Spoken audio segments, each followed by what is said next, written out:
There we go. There we go. There's the mic controls. Hello, hello, hello. How's it going? How's it going? And let me figure out how I'm going to do this setup-wise. Probably have some music in the background. Let's see. Oh, the Pikmin soundtrack would be nice.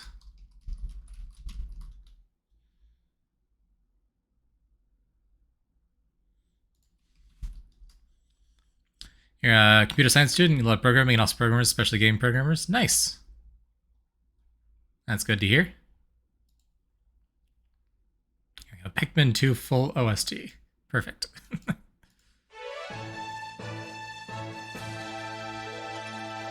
Let me just turn that way down. There we go. Hello, Schwinn. How's it going? How's it going? Let's see. No switch capture card. Just with the monitor. That looks good. There we go. So it probably depends on what resolution the stream is. Is that at all readable, or is that going to be way too blurry? It looks fine on my end, but I'm also seeing it at full 1080p.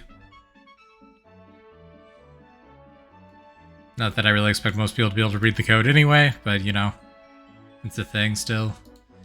Let's see, I can make it a little bit bigger. Brain is very funky today, so I'm going to be lurking. No worries, Schwinn, no worries. Have a good lurk. Alrighty, so this is my first game dev programming stream in a while. But I do have an idea of what I want to do. I want to make a little Twitch interactive game that we can have running on stream for viewers to interact with while I'm doing things, when I'm on breaks or streaming slower games. I'm thinking I'm gonna make it Pikmin themed, since we've been playing a lot of Pikmin lately. So that's the basic idea. I don't have a lot of specifics in mind yet, but we'll figure it out as we go.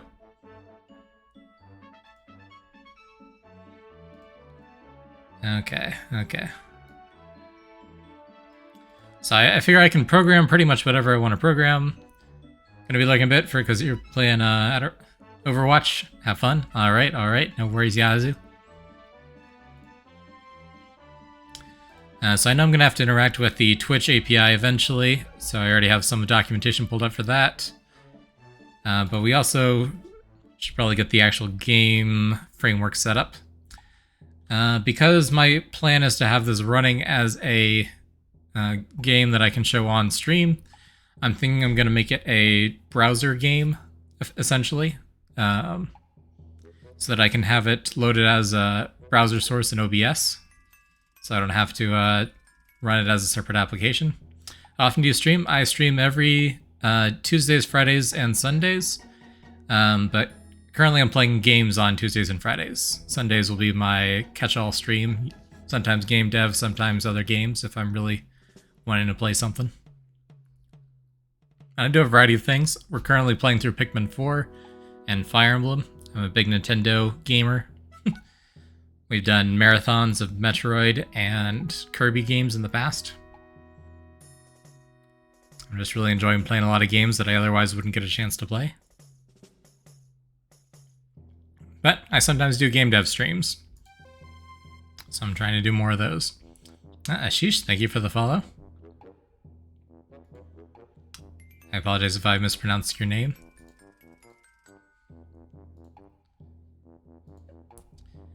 Alrighty. So I think I can program pretty much anything. I'm very comfortable doing browser games at this point. I've done a lot of little projects in the past. So I think I'm going to start by finding art assets. That'll help kind of give me some concepts behind what we can do interactivity-wise. And I'm not that great of an artist, so it'll be helpful to start with that. So I'm just going to search for Pikmin sprites. Very generic, but we'll see what we can find here. There you go, I found some ones previously. DeviantArt's usually a good resource for fan-made sprites for things. As long as you make sure you credit, usually it's fine to use. So this looks decent. We got some captains, ships, walking sprites of the Pikmin.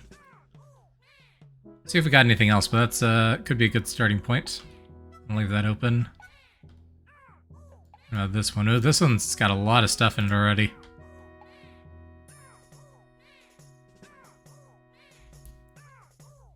Oh, we got a bunch of enemies.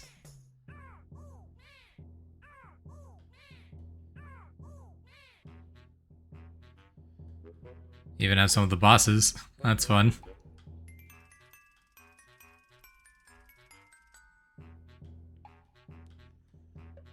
All the different parts of the ship.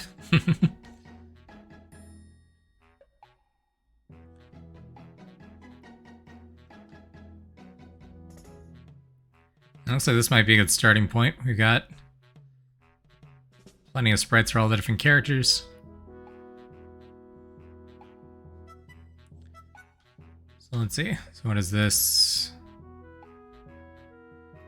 Version of Pikmin sprite sheet.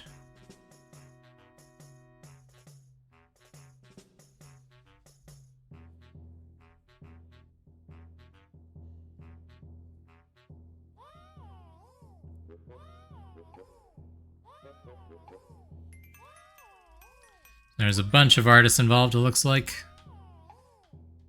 So we'll just have to make sure we credit all of them. But we can go ahead and take this image and download it so we can use it. Whoops. I'm not used to using DeviantArt's new interface. Free download, there we go.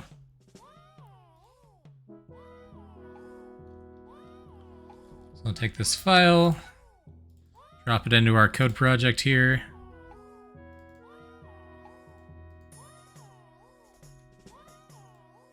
There we go. So there's the file, lots of stuff in there. We'll probably need to tweak it to make it more usable. But it's in there now. Let's see, we can make a new folder. Like image. Drop it in there.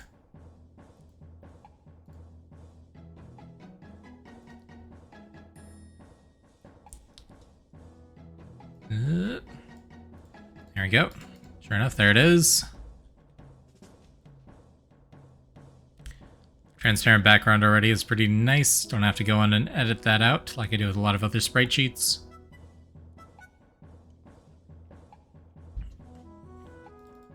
So why don't we start by just getting a Pikmin on screen? That's a good goal to work towards.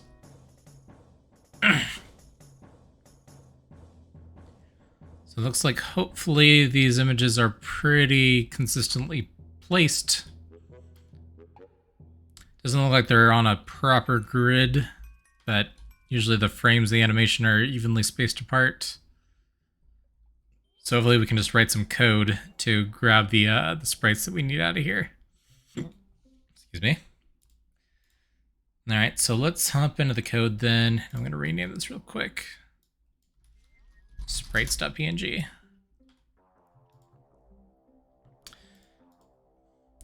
Okay, so I'm going to write this in TypeScript, which is just like JavaScript, the language of the internet and the World Wide Web.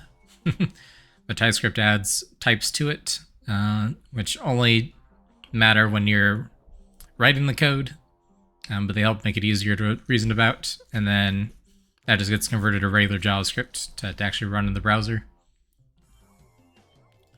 So I'm essentially writing JavaScript, but a slightly fancier JavaScript.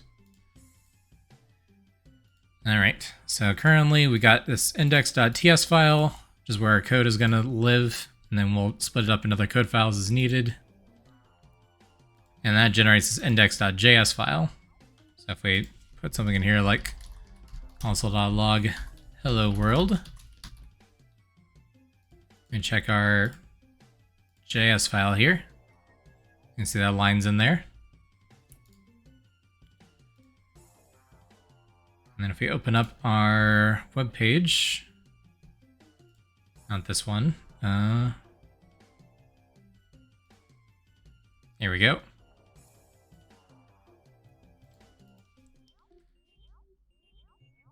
HTML file that we created. Refresh this page.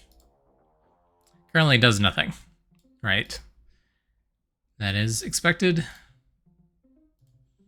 So I got this index.html file. This is the HTML page that'll be loaded. That's what we have here. eProjects, Twitch Pikmin game, index.html. I'm gonna stick some code in here. Script. Source is js/index.js. There we go, and it says hello world in the console. Perfect. So we know our JavaScript file is getting loaded here, which is generated off this TypeScript file. Okay, so our goal is to currently draw a Pikmin to the screen.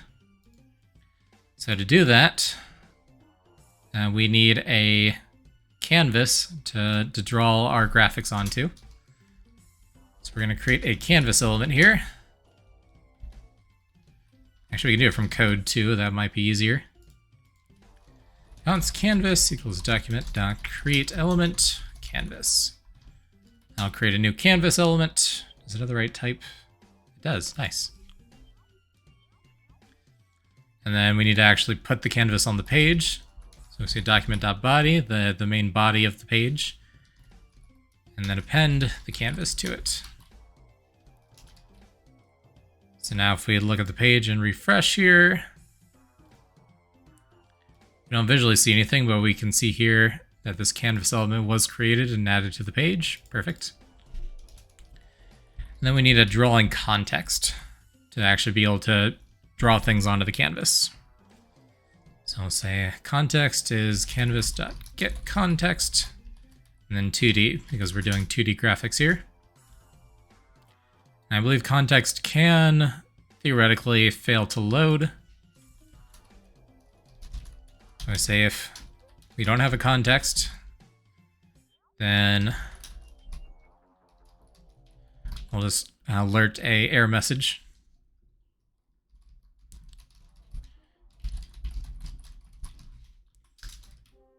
And TypeScript is smart enough to know now that canvas, or the context could fail to load.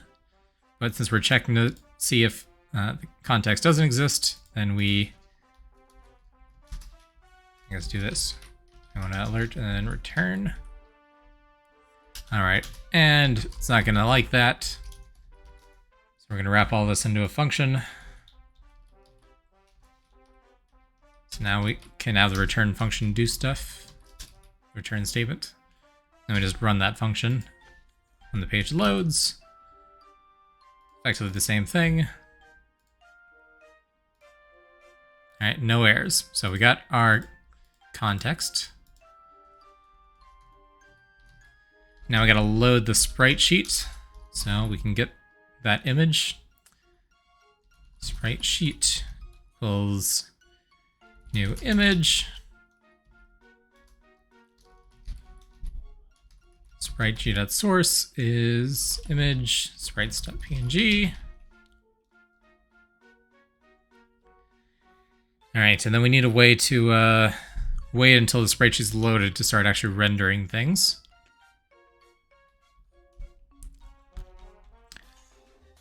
So what's the best way to do this? We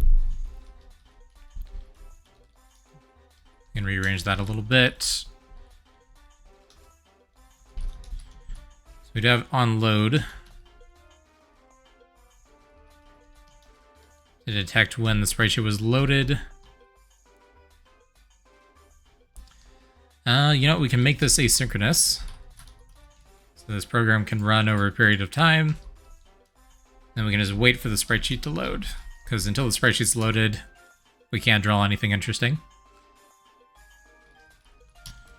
I'm gonna wait for a new promise to execute.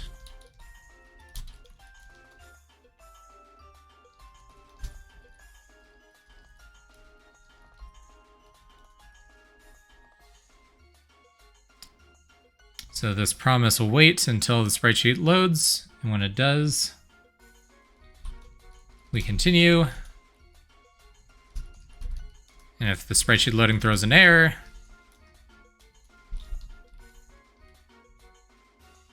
Then we throw an error. There we go. That should work. So now we should have a loaded sprite sheet.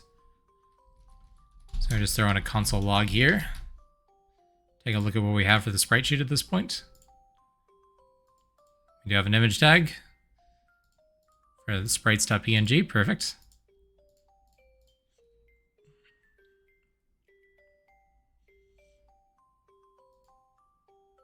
Okay. So now let's just go ahead and draw the sprite sheet to the canvas. Context.draw image. And we pass in our sprite sheet that we're going to draw and the coordinates to draw the mat on the canvas. Right now that'll just be 0, 0. That'll be the top left corner. There, look at that. We have Pikmin displayed on screen.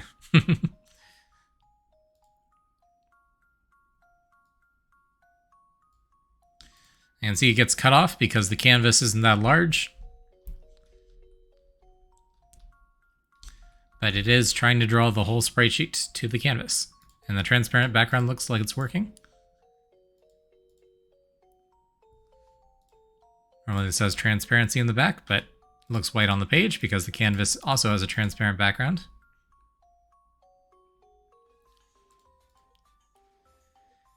So now let's add some styling to get the canvas to be larger. Well, actually, we can do it with JavaScript. So currently the canvas is going to use its default size, which is 300 by 150, which is really small. So let's fix that. Canvas.width is window.innerWidth. So we'll set it to the width and height of the window itself.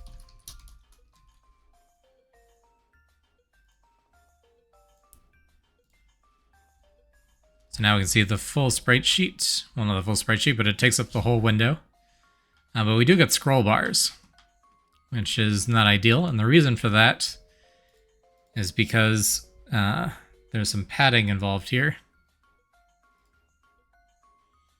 So the canvas is the same size and width and height as the whole window. But you can see it doesn't actually start at the top left corner. It's offset a little bit because the body here has some padding on it that pushes it away from the corner. So we're going to fix that real quick. Just write some styling. Let's create an actual style sheet for this. New stylesheet.css. Say body, margin 0, border 0, padding 0. So I have that for the HTML element as well, just for safety. So that'll clear out any extra padding or anything around the edges. And here we can say, what's the tag? I always forget this one. Link. Relation is style sheet. And reference is stylesheet.css. I think that should work. Yeah, there we go. Now there's still a little bit of a scroll wheel, weirdly enough. But the horizontal scrolling is gone. Still a little margin on it for some reason. Not sure what's up with that. It's because the body is technically a fractional number of pixels. That's the fun thing with high-resolution displays, is you can get fractional pixels.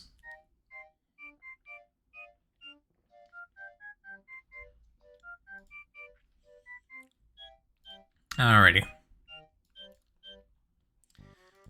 So, either way, the important thing is we now have our sprite sheet being rendered to the page. You can full screen this. There we go. So now I want to see if I can draw just one of these Pikmin and just one frame of them. So for that, we're going to need some coordinates. So let's open up the sprite sheet. I'm going to open it with GIMP, my image editor.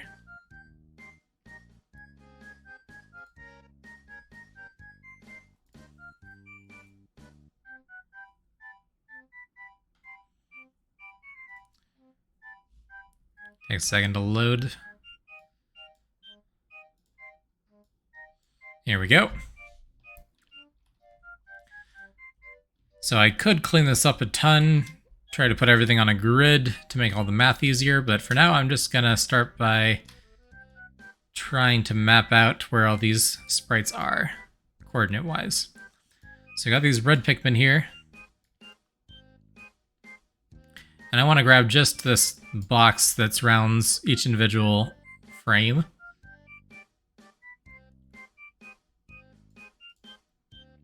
So one way we can do that is we can display a grid and then just adjust the grid until it lines up properly. So let's do that. I'm going to change this to like bright magenta to make it easier to see. There we go. So we're going to adjust the width of the grid until each of these Pikmin frames fit.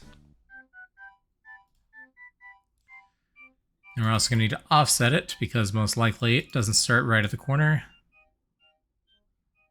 So yeah, that's looking close.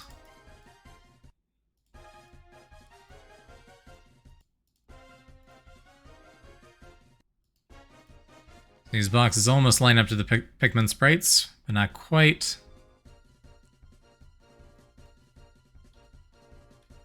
So we're currently cutting off this Pikmin's foot. You can adjust the offset some.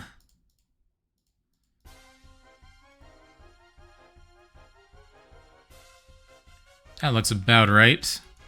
The other Pikmin groups don't line up, but that's fine. We'll just start with red.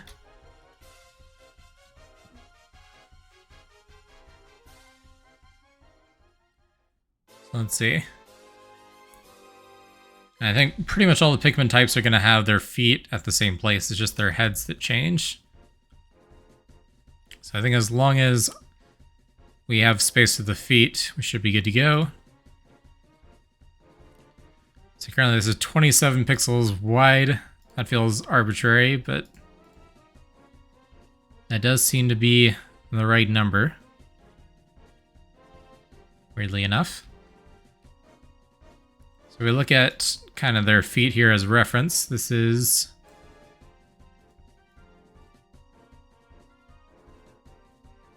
how big is this rectangle? 27 pixels horizontally. And if you move it over, 27 pixels still looks correct.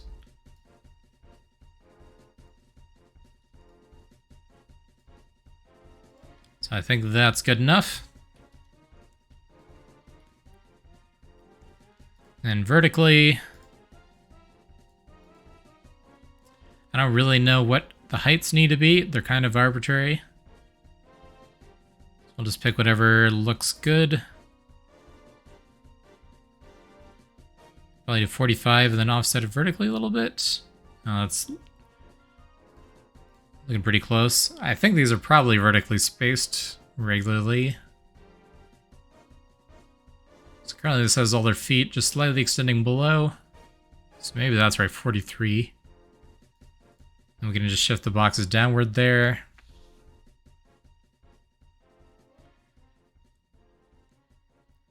Yeah, that's close enough.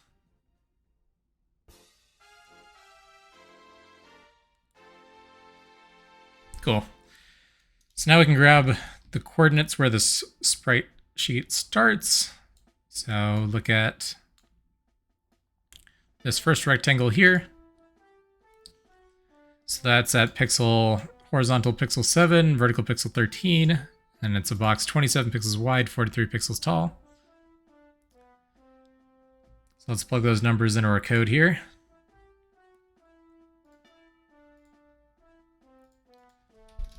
I'm going to define some of our sprite coordinates here.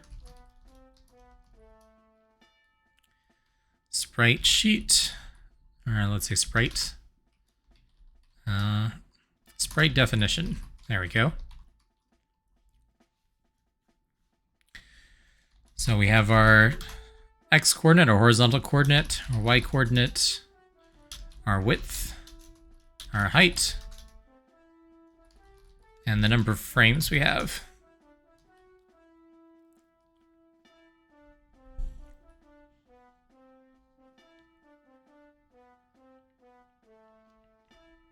So let's start with that.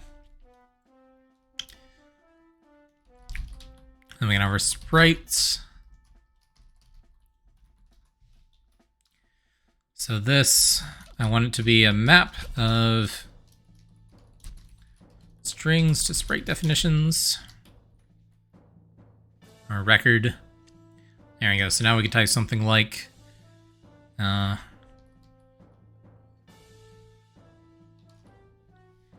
don't know, I guess we got multiple directions to deal with, right? Pretty much all these sprites are going to have different directions, except for some of the generic ones. So this makes it a little more complicated.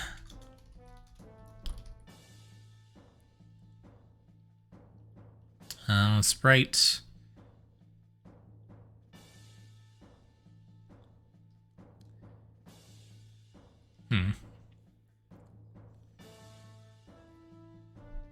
Sprite animation definition.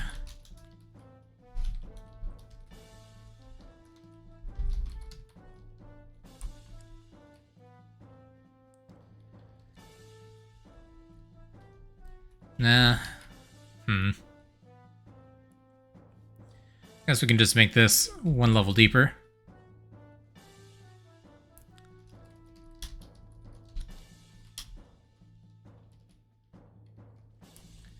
So I'm gonna say red Pikmin.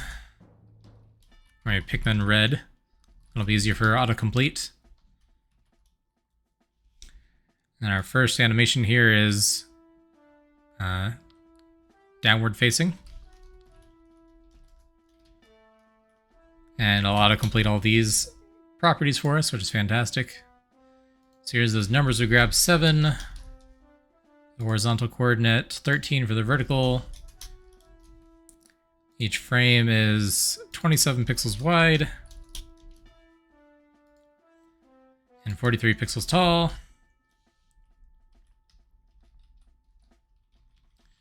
How many frames do we have here? We have 3 frames.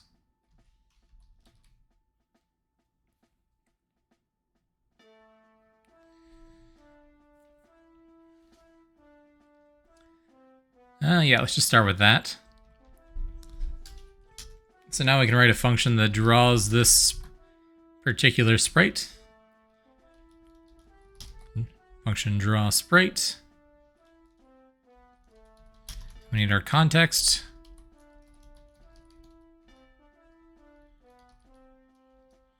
What is it? Canvas rendering context 2D, that's the one.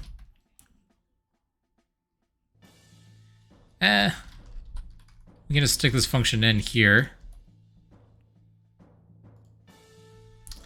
So we have access to all those properties instead of having to pass them in.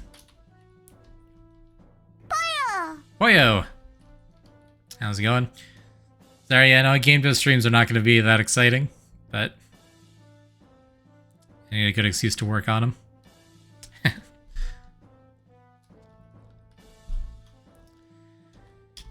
So we need our x-coordinate, which is where we're going to draw this sprite on screen.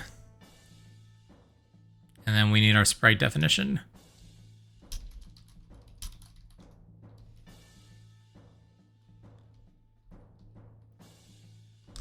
And then a frame number as well. So your Overwatch daily, so you couldn't really follow anyway. How's coding going?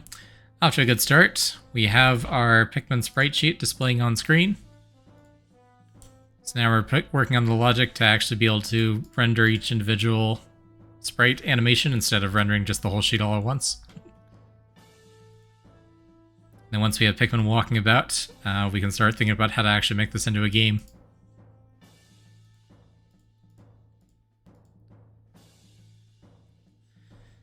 Alrighty, so those sprites in the weird game Monica's playing?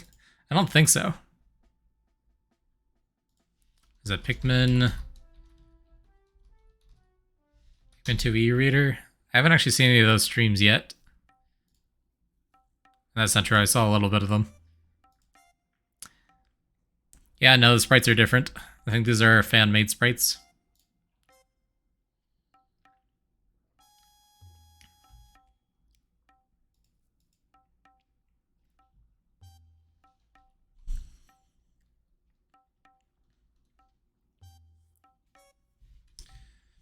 Okay, so from our sprite definition, we have the coordinates of the sprite within the sprite sheet.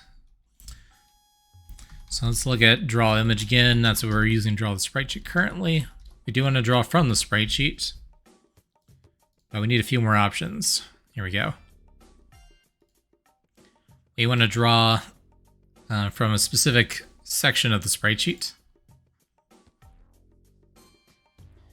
So our source X number is where on the sprite sheet we want to draw from, what rectangle, X, Y, width, and height. So horizontal and vertical coordinates, width, and height of the sprite we want to draw on the sprite sheet. And then dx, dy, dw, dh, those are the destination rectangle that we're going to draw the sprite to. So we're going to draw our sprite sheet, and then the x coordinate of the sprite we want to draw, that's in our sprite definition here. The x coordinate there. WD-40. The best solution to making things move.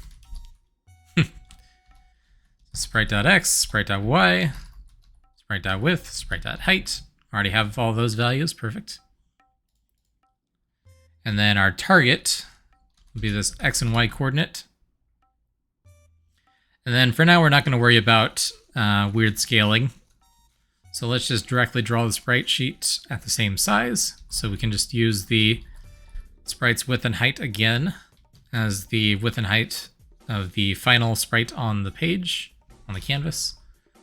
And there we go. So that should be enough to let us draw just the first frame of that red Pikmin. We're going to call draw sprite, sprites.pikminred.down. And we need to pass in all the coordinates. So let's just do it at the top of the page for now, 0, 0. There's our sprite, and then frame number, just 0 for now. So now we refresh the page, and look at that. We just have a red Pikmin. Nothing else. Very good, very good.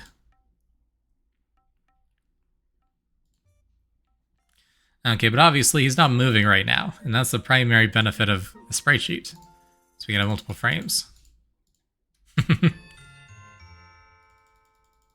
Zooming all the way in here. So we got our red Pikmin, and they have these other frames here for this animation.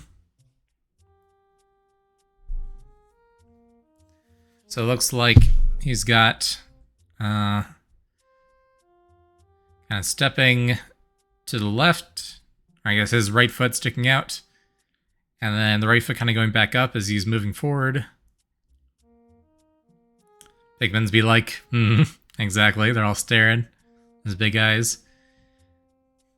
So interestingly enough, we don't have a full animated sprite, full animation here. We just have the right foot sticking out. So you can figure they're probably supposed to play like 1, 2, 3, 1, 2, 3, but realistically they should flip to have the other feet sticking out. But we'll worry about that next. So let's make our sprite move. So currently we're passing in this frame number here. So let's say we want to draw all 3 sprites, frames of the sprite. They just never move the right feet. I guess so, they're just hopping along. Fair enough, fair enough. So just for illustrative purposes here, we got our frame number here. I think this is frame 0, this is frame 1, this is frame 2. So we want to start by just drawing all 3 of these separately. So I do this, draw all 3 sprites. Refresh. Currently, he's just sitting there still. We're not even seeing any other variants here, because we're not actually using the frame number yet. But this is where sprite sheets are cool. So we have the coordinates of this sprite here. How do we get the coordinates of the second sprite here? Well, it's at the same vertical coordinate on the sprite sheet. And dare you not use them. We're getting there. So the y coordinate's going to say the same, the vertical coordinate of where this is on the sprite sheet page. But the horizontal coordinate's changed. And how much is it changed by? Well, it's changed by, in this case, 27. because that is the width of one frame of this animation. 27 pixels more. So all we have to do is take the starting horizontal coordinate and just add 27 for each frame. If that makes sense, and that'll give us the correct frame to draw. So we just need to modify our logic a little bit here. So these first two coordinates here, these X and Y coordinates, these are the coordinates where we're drawing from the sprite sheet. So we know this is where the first frame is, or the 0th frame. And that's the only number that changes from frame to frame. So we're just going to add to that. So we could say just add the frame counter to it, but that's just going to be 1 pixel over for each frame. So we just multiply that by the sprite's width. So the horizontal coordinate will be itself, the top left corner, wherever the first frame is. Then for each frame after that, we add a full width of 1 frame of the animation to it. So multiplying those together, that'll add it up. And then we add that to the original horizontal coordinate, and that should be basically it. Pretty small tweak. So now we can see all 3 of those animation frames are there.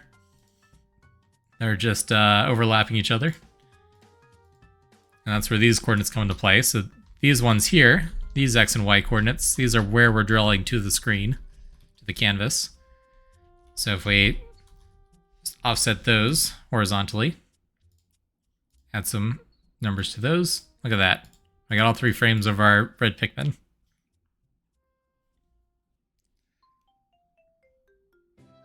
And theoretically, we can offset those vertically as well.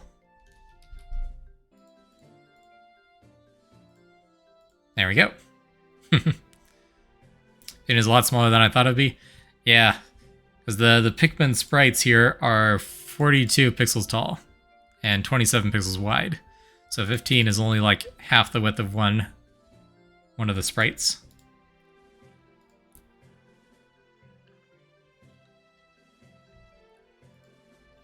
Now those numbers are going to get very big and very awkward very quickly. So once we get to gameplay, we're probably going to add some scaling in to not have to think about these coordinates directly anymore. But for now, we'll start with this. So currently we're drawing each frame individually, but what we really want is one sprite that is animating as it walks around. So we need to add a time component to all of this. So the frame number here, this last number, changes over time. So right now we're directly just creating the canvas, setting up, loading the sprite sheet, and then just drawing the sprite. And then we don't do anything else after that. It's essentially static. So instead of just drawing the sprites to the canvas once and never touching it again, we need to be continually redrawing every frame to redraw the sprites with updated values that can change over time. So to do that, we're going to have to write a new function and call it like refresh or redraw. I don't know how to draw, neither do I. That's why I'm telling the computer to do it. So now we're just going to call redraw. Stick our sprites in there. And then we can do something fancy here. So let's say we just want the time to increase. So let's say let time is 0. Every time we redraw, we just say time equals time plus 1. Let's redraw is the phone number for calling them. Good question, good question. I'm going to throw out a lot of programming terminology that only makes sense to programmers, and I apologize. As much as I wish I were, I'm not very good at education, and this isn't an easy project to start with for an educational stream, but I'm still going to try to have my thought process out loud.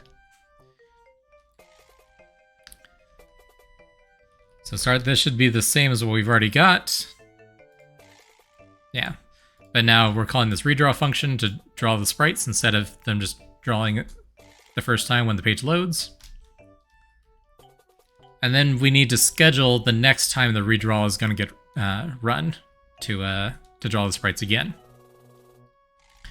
So for that, we can do request animation frame, which basically says, hey, this function, run it again later. So we can just pass in redraw there. So redraw is going to draw the sprites, increase the timer, and then request that the browser calls the redraw function again on the next frame. Scheduling, I hope this is another redraw that could have been an email. Nice. Alright, then let's have the Pikmin move across the screen here. Actually, no, let's not do it. Let's just have the frame number change. So instead of 0 here, we're going to say time. So instead of a hard-coded frame number of 0, 1, or 2, we're just going to use this timer to increase the frame count. Okay, that doesn't seem like it's working. But it is doing exactly what we're asking it to do, as code usually does. So you can see it's starting to draw a bunch of random stuff. And the reason for that is because the frame count, or the frame number, is going up every single frame that we draw this. And it's using that as the frame to draw for the Pikmin sprite. So it's going, okay, frame 0 on the first frame that we draw it, frame 1, frame 2, frame 3, 4, 5, 6, 7, 8, 9, 10, so on. And it just keeps drawing all the way across the page. It's not working, but it's doing exactly what I told it to do. Programming 101, exactly. Computers are very literal beings. They don't really like vague explanations, so you pretty much have to tell them exactly what to do. And the trick is just figuring out what to tell them to do, because they'll do exactly what you tell them. Are you making a Pikmin 3? Nothing quite that ambitious. But Pikmin game, yes. Basic idea is some kind of like viewer interactive stream game that's Pikmin themed. I don't know what the gameplay is going to be yet, but I want some kind of game where you can use like channel point redemptions and stuff to have viewers interact with Pikmin walking around on screen. I think that would be cute.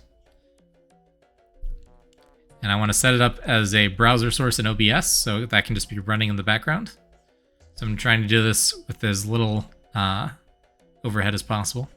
That'd be a Pikmin pet simulator. I'm thinking basically kind of like a little aquarium sort of thing, thanks to the hydrate.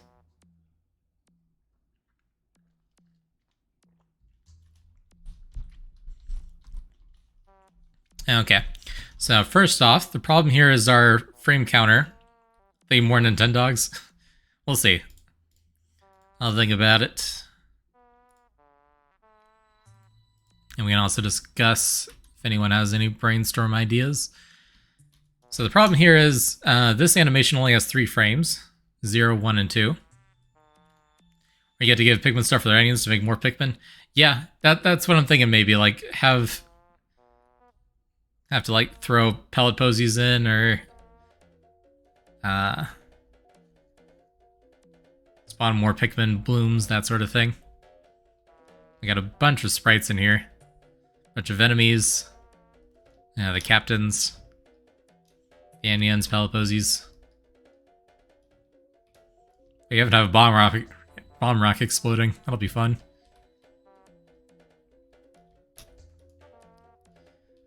Alright, so anyway, the problem here is that this frame count only goes up to 3.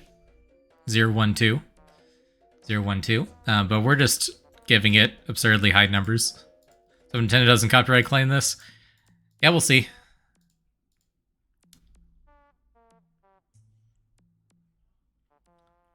I don't plan on like widely publishing this anywhere. It'll just pretty much be for me and my friends to play around with. But we'll see, we'll see.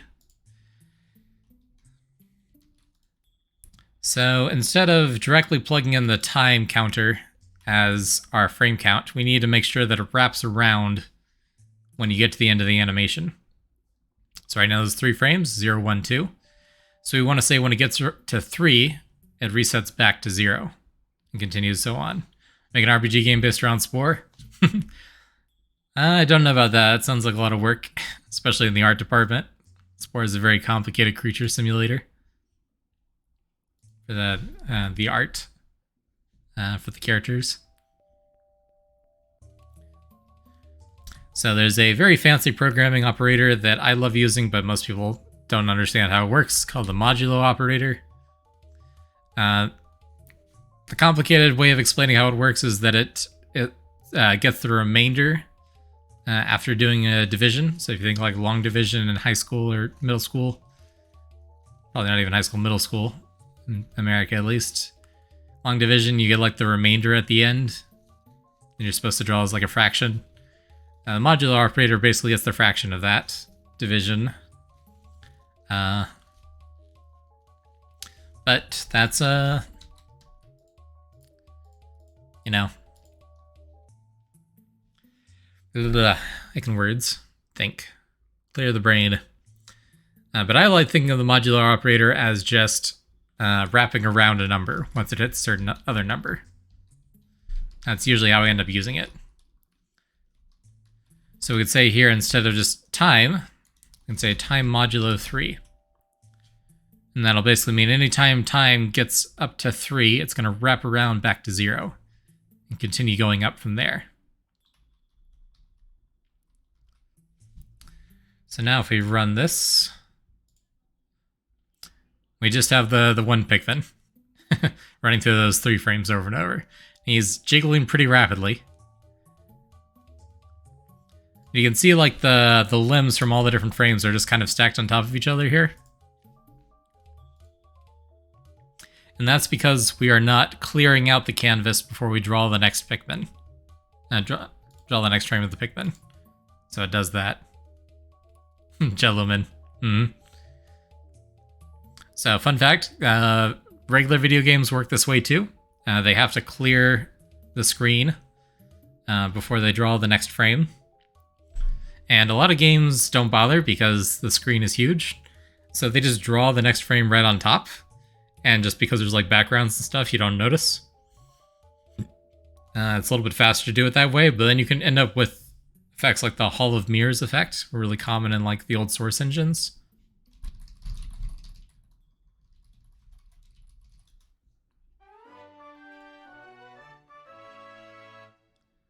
Let's see if I can find some good examples.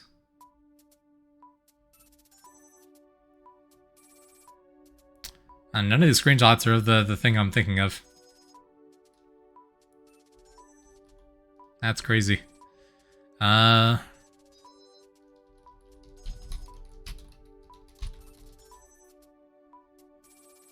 we go. You occasionally see this kind of effect in games, where if you go out of bounds and look past the skybox, it does this because it doesn't clear out the frames before it draws the next one.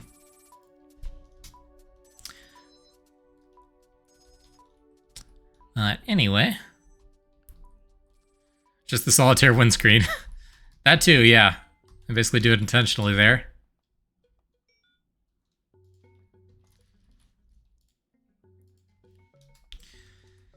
So that, I think there's just a clear rect function. Yep, easy enough. So every time we redraw the screen, we're gonna have to clear out the screen. So we're gonna clear a rectangle that is just the entire screen. 0, 0, and the entire width of the canvas and the entire height of the canvas. Clear all that out. Now when we run it, we got a appropriately jiggling Pikmin. Whoops.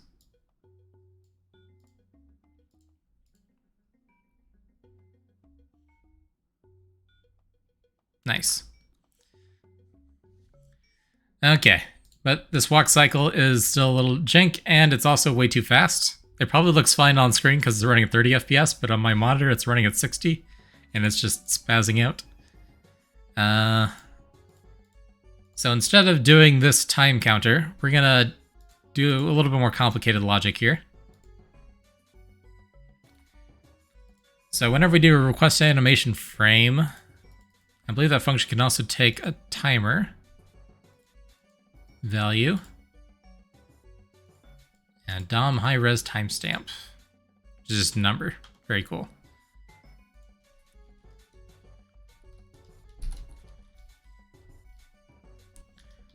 So now anytime we draw here, we get a number, which is the current time.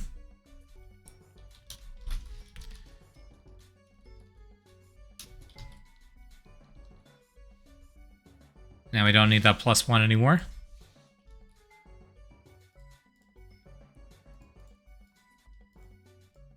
Okay, but now that's not quite the effect we were going for. And that's because this time is, I think, like number of milliseconds, and it can have fractions. So what you're seeing here is it's trying to draw halfway through the frame. That's exactly what's going on here. A running animation.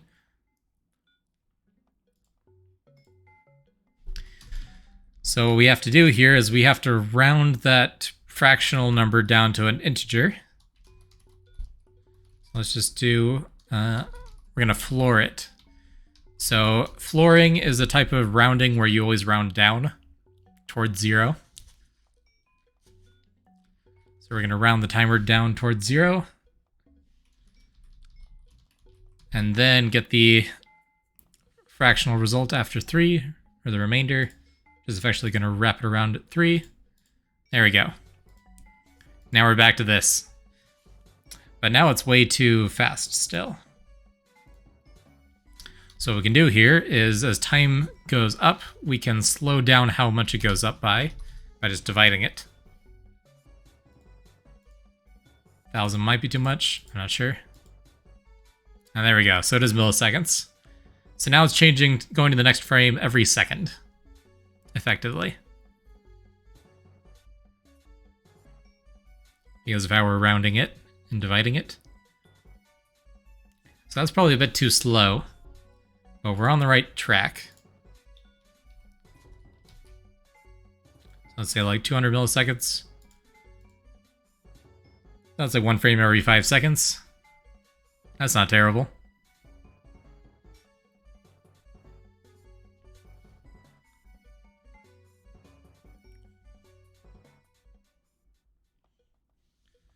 Alright, and now the lack of left foot moving is very obvious.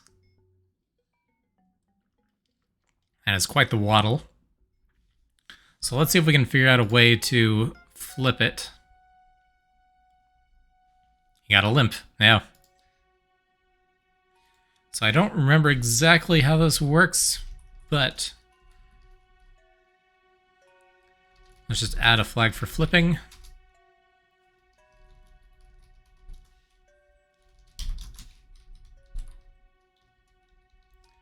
Actually, you know what? We'll just hard code it for now.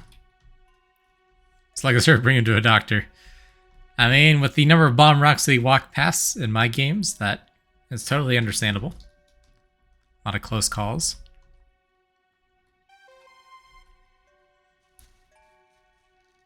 Ah, hello. Hey, there's coding happening here. That's the plan. Infiltration. What happens if... Yeah, okay, that's what I thought. Like, that username was very suspicious.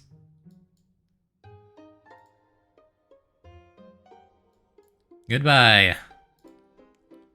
We are coding bots, but not that kind of bot. Alrighty.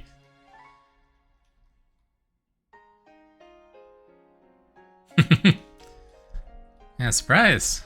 Friendly faces. Alright, so what happens if we just flip the width around? If we use a negative width? Does that work?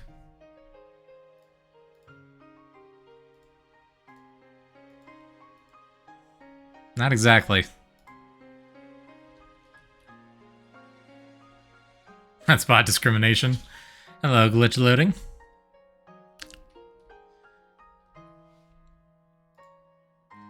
So I might have to look this up. Flip image HTML canvas.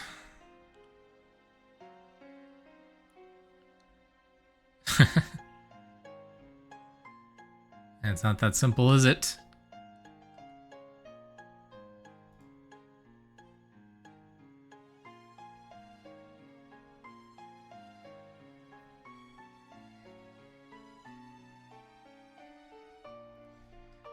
So the long answer is apparently it's complicated.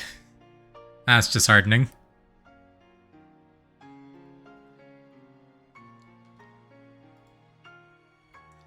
So I think the easy solution here might be to just make our own sprite sheet really quick.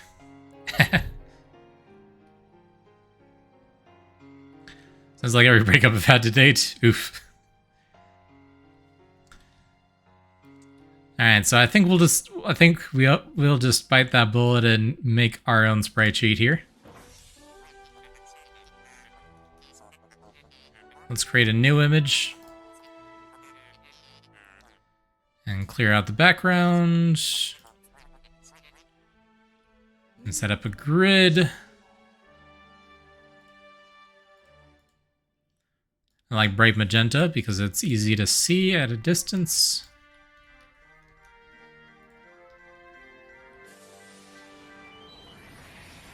Here we go. So now we can take images out of this one. Paste them over. What exactly are you working on? Twitch enabled idle game that's Pikmin themed is the plan. So something that streamers can have running on their streams in like an OBS browser source, and viewers can interact with it somehow through Twitch redeems. I haven't figured out a lot of the specifics of the gameplay yet, but we'll figure it out as we go. That's the plan anyway. This grid is probably a little bit too large. Let's say 16 pixels. And no, that's probably fine. Modern computers have a lot of GPU space. Like stream avatars? Yeah, that's basically what we're going for.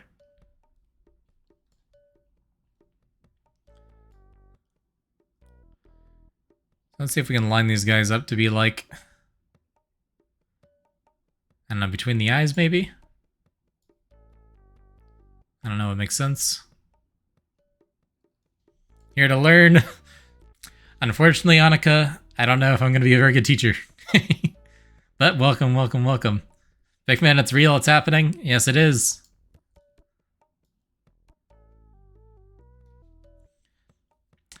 I mean, yeah, this is probably technically copyright violation. But this is a fan game mostly for private purposes that I don't intend to like widely publish. Probably just share it with friends. So yeah, if I get a cease and desist, I'll just start working on it, enjoy the experience, and move on.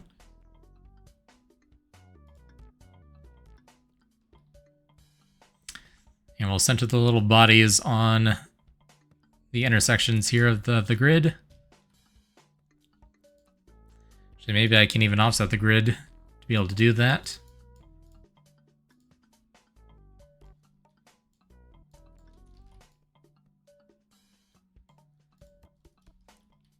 That's going to be too confusing. What I really need is a sub-layer grid. I don't think you can have multiple grids in this, though.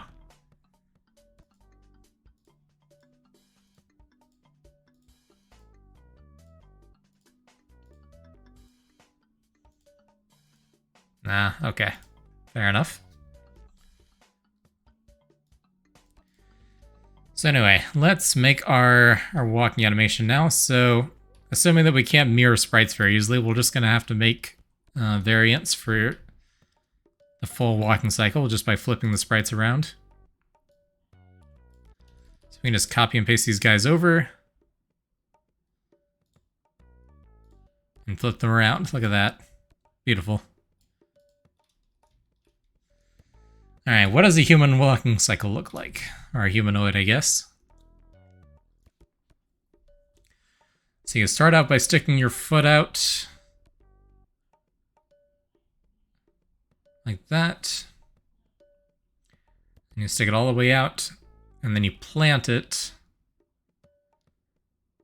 And then you pull back. So I guess does this loop around? You have this frame again.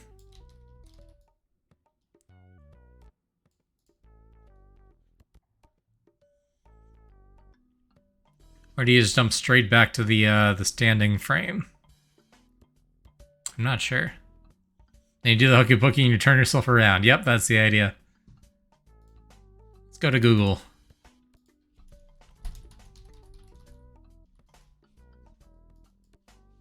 Game walk cycles.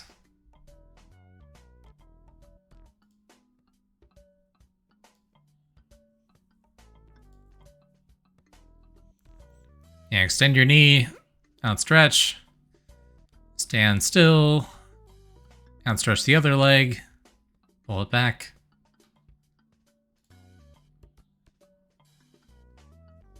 So this one looks the most planted, pun intended. So I think maybe it just loops right back around to this one.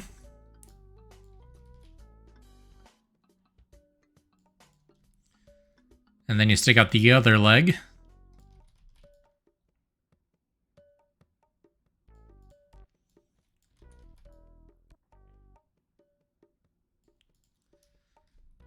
So like that. So step, stable, step, stable. That should work. Let me confirm that the grid lines up.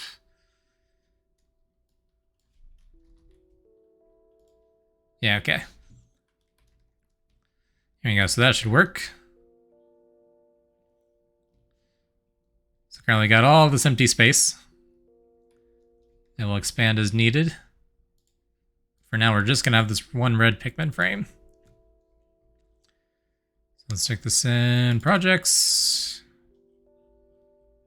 What did I call it?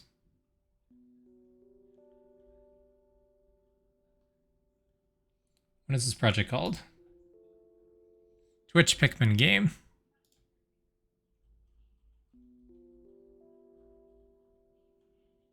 There it is. An image. Sprite sheet.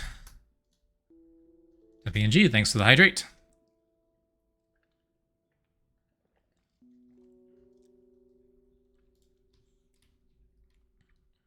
Accurate name. So this image is weirdly out of frame. Layered image size, there we go. So now we got our alternative sprite sheet. Just the red Pikmin on it. So now we need to update our numbers a little bit.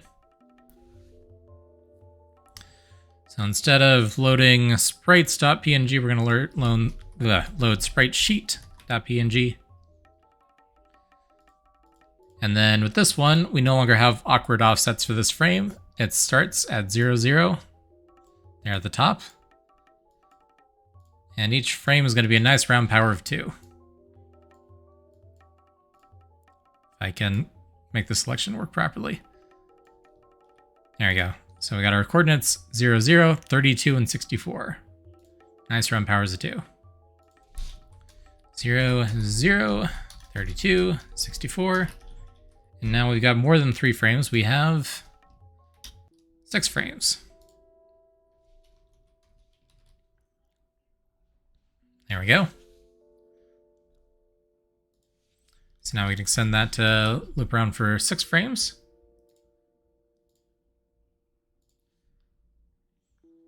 There we go. We got a walking Pikmin.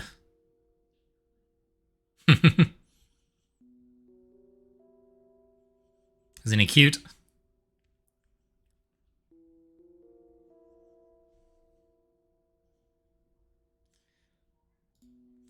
Alrighty, so we got that, and we got all this code here to calculate the appropriate frame.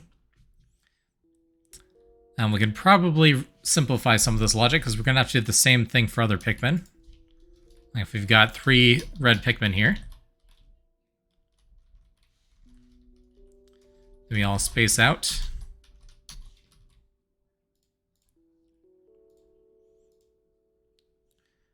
They're all going to use that animation in the same way, more or less. So instead of duplicating all this code, we can write a way to reuse this logic. So let's say sprite animation definition.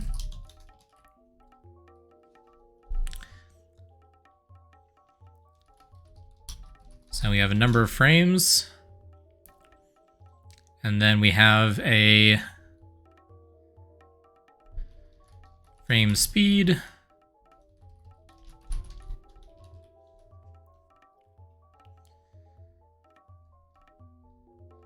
That should be good enough.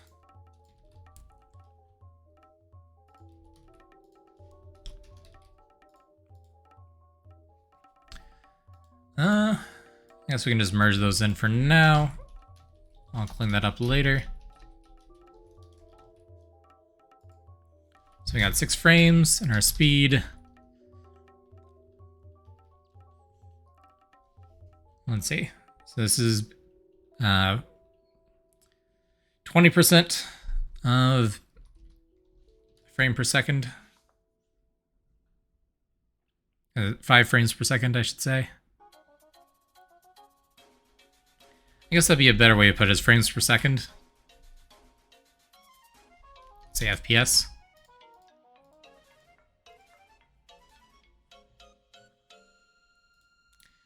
So now instead of all this logic, we can move that into draw sprite. So instead of the specific frame, we can say time.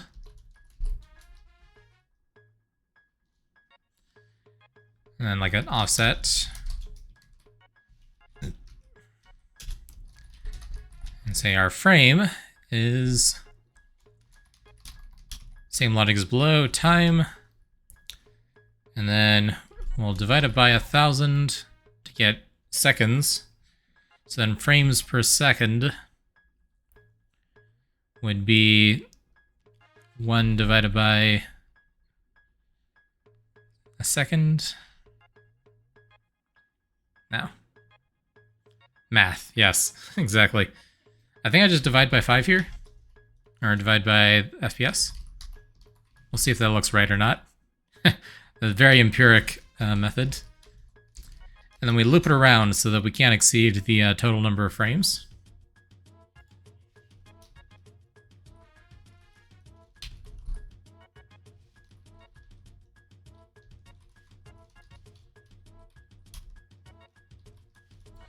I am not a math major. I actually don't enjoy math at all. But I'm a programmer, so I mostly just find values that look good by eye. And then test it to see if the math works out or not. And then we can just add an offset to the time so that the animations aren't all synchronized. Which I guess maybe sometimes what you want, but not always. Alright, currently they're not doing anything. Oh wait, no, they're going, it's just super slow. So I think I did do it wrong. It looks like they are moving 1 frame every 5 seconds. So let me fix that.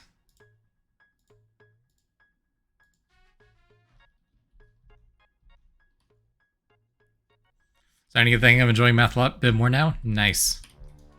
Let's try just multiplying that instead.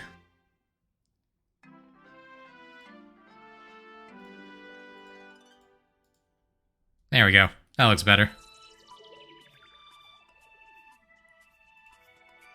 And I think my offset's wrong. I want that to be offset to time in seconds instead of time in milliseconds.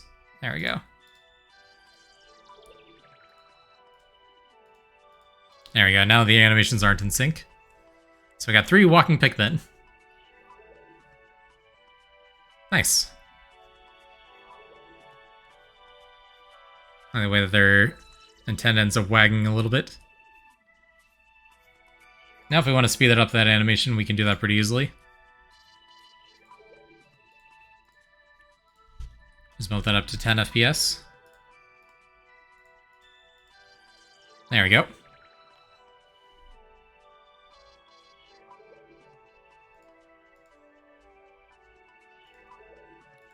So now we have a Pikmin walking animation. Next, let's get the other directions mapped in as well. So we have the down direction here. Let's do up next. So that's going to be pretty similar.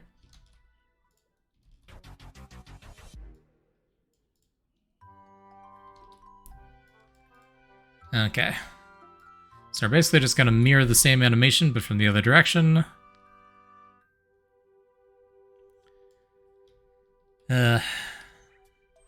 Lining this up vertically is going to be annoying. So let me offset the grid again.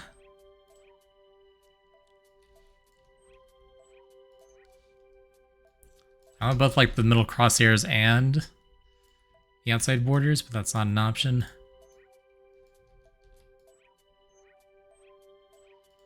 It looks like it's literally the same legs in both directions, just the eyes are flipped. Easy enough.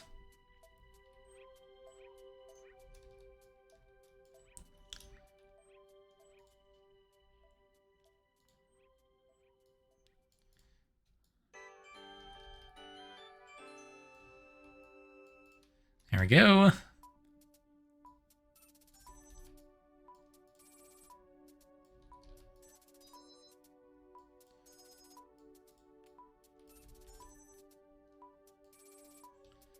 So now we should have all the frames there for the facing upward animation. So we can just take here, Pikmin red down, copy all that, and then up for when it's moving upward.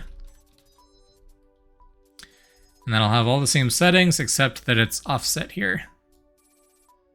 So instead of being at 0, 0, it's going to be 64 pixels down from that.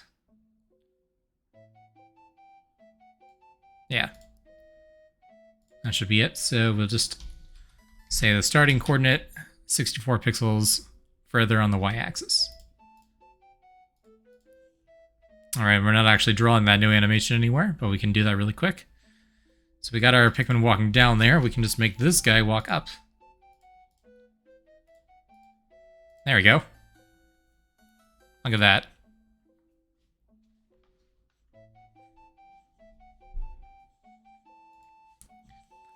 Now we do the same thing for the left and right directions.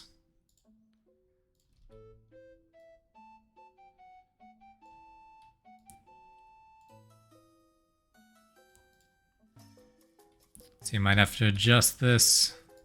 Let's see how many pixels below is the antenna there.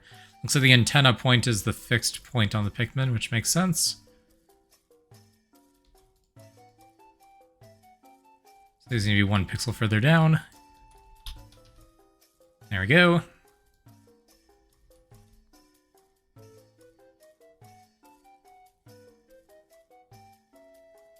And are they centered? Hard to tell. Doesn't look like it. That looks a little better. Center of mass and all that.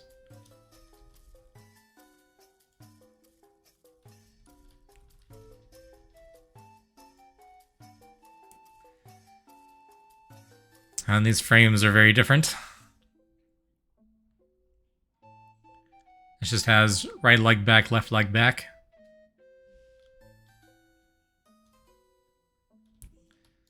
So we don't have as many actual unique frames here. So this might just be a 4-frame animation instead of a 3-frame animation.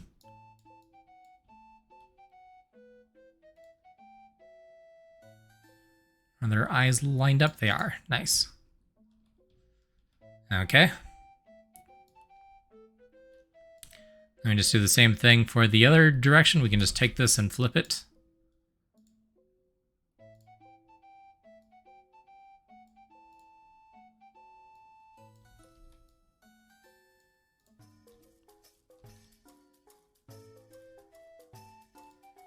Line them up with the grid.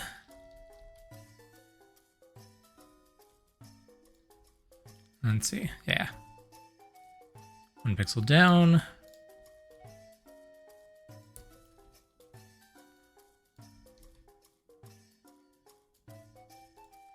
There we go. That should be right.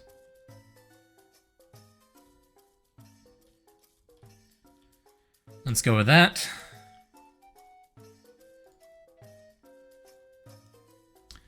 And once again, we just copy this. This time we have a few more changes to make. So this one will be for going right. And it's the next row down, so it's going to be 64 times 2, 128 pixels down. Same width and height. There's only 4 frames to this animation, though. Same thing for left, we just keep going down. 128 plus 64 is 192. I should have known that.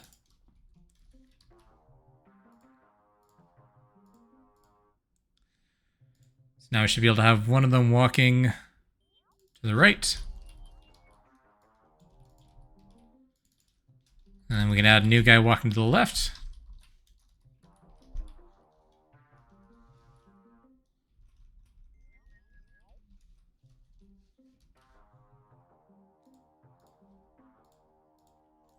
There we go.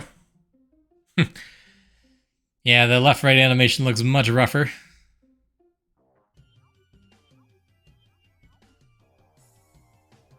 But I don't feel like learning better sprite animation to do that better.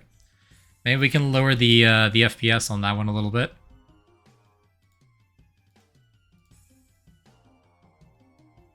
So instead of 10 FPS, we can make those like 6 FPS or something.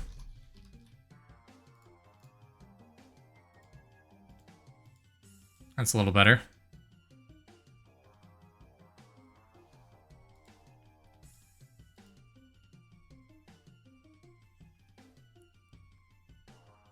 Okay. So we have a red Pikmin. We'll start from there. We know we can repeat the same process for the other colors.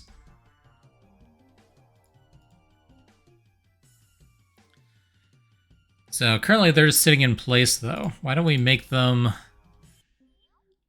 a little bit more animated? Have them actually walk around on the canvas. So now we get out of generic game stuff and more into specifics of our particular game.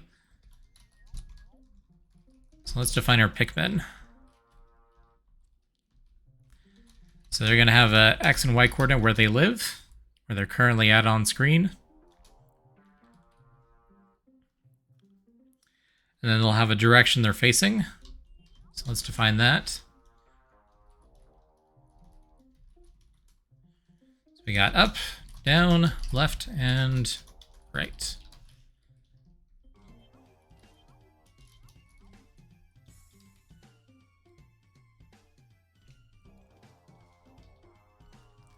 And then they have an offset. Anim offset. So their animations aren't all synchronized up. Now we can say we have a list of Pikmin.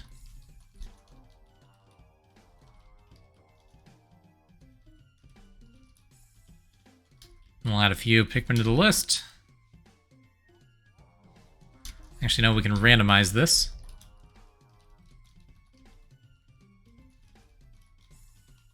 So let's add 10 random Pikmin to the screen.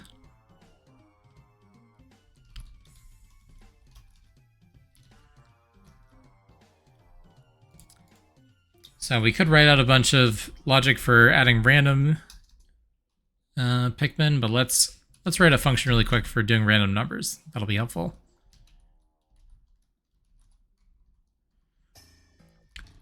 Rand number.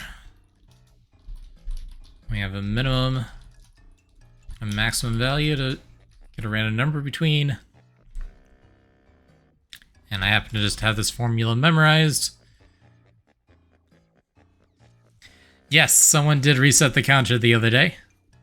Went from 884 all the way down to 7. Or, well, 0, and then it's been increased to 7.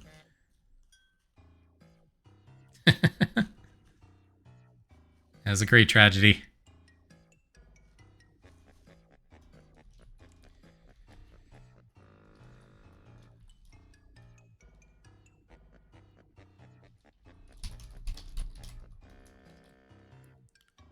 Kind of ride a bot to I++. There you go. It's really only 800. Felt like it was higher only because it's been so high for so long. Yeah, what starting over feels like. Yeah, get on the ground floor now. You can participate yourself, as it goes from single to double to triple digits. Get in while it's hot.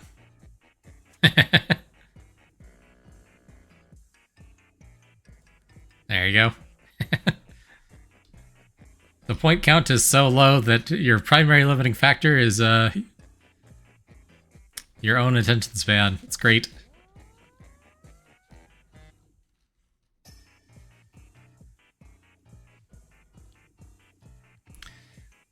Okay, so now we have a function for generating random numbers between a minimum and a maximum value. So we can say the x-coordinate of our Pikmin is between like 10 pixels and like 100 pixels. Our y-coordinate is between also like 10 and 100. That'll work. And our duration, our direction. Say none, 0, up is left. So much easier mobile because the channel point window doesn't close. Ah, big brain.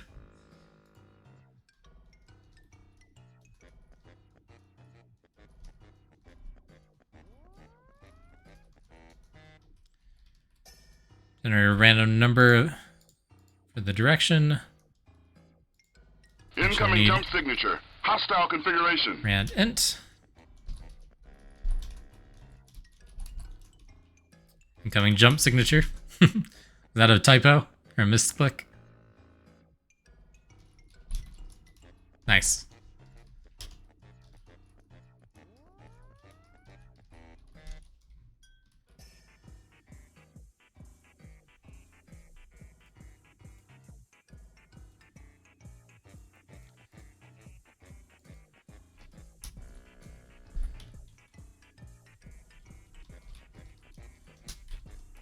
Random int. Actually, those can stay as numbers.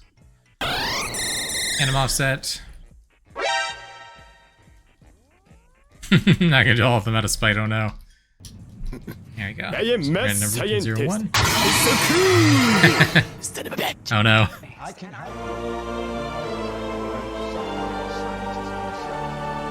There's nothing preventing them from stacking. Most of them anyway.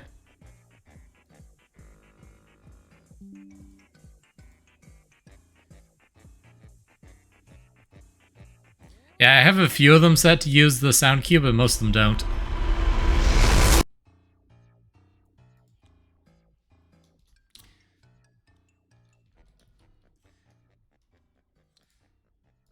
Okay, there. So now we should have a list of random Pikmin that we generated. So they would all cue my bad. No worries at all. Okay.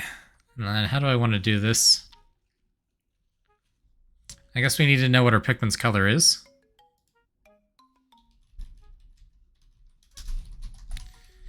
Pikmin color.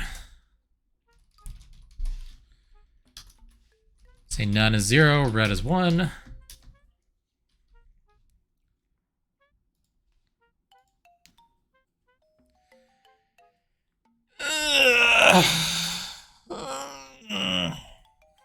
Stretch. So Pikmin have a color, go figure.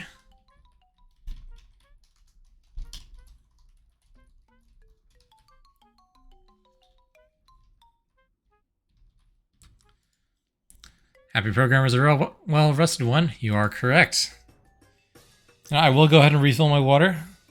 But first, let me get to the point where we have Pikmin on screen so you have something to look at.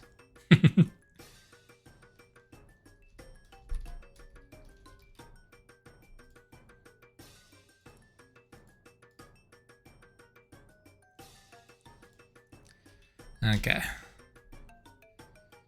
So now, theoretically, we can loop through all our randomly generated Pikmin and draw them all. Oh, great. Pikmin is the same singular and plural. I forgot about that. Dang it. So I can't use the same word twice, because programming all the variable names had to be unique. Pikmins. Yeah, maybe. Might have to do that. Well, for now, I can just abbreviate it to P for the individual Pikmin. That's fine. So we can draw a sprite and the Pikmin's X and Y coordinates. And then to know which sprite to display based on the direction, we're going to have to do a mapping to know what that should be.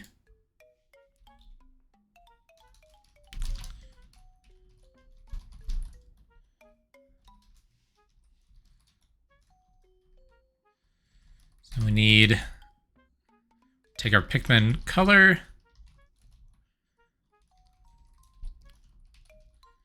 And then our direction.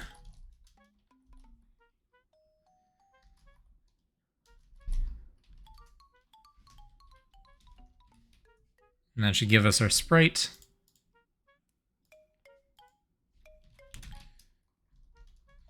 And say Pikmin color.red.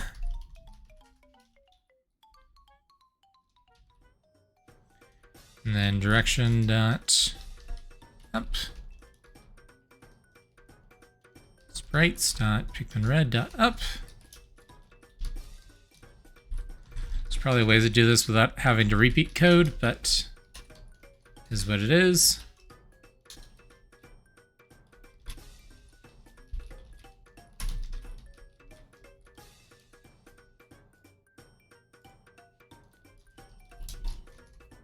Partial.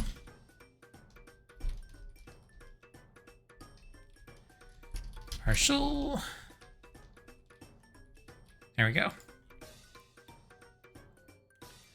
So now in say sprite is Pikmin sprites. Pikmin dot color. Pikmin dot direction. And if we don't have a sprite, then don't worry about it. Otherwise, we draw the sprite, the current time, and Pikmin's animation offset. There we go. There we go. Randomly generated Pikmin.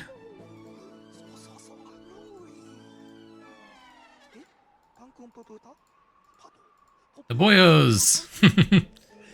Precisely. Alright, some of these are pretty blurry, and some of them draw on top of each other weirdly. We will fix that next, but for now I'm going to go ahead and take a quick break. I'll be right back.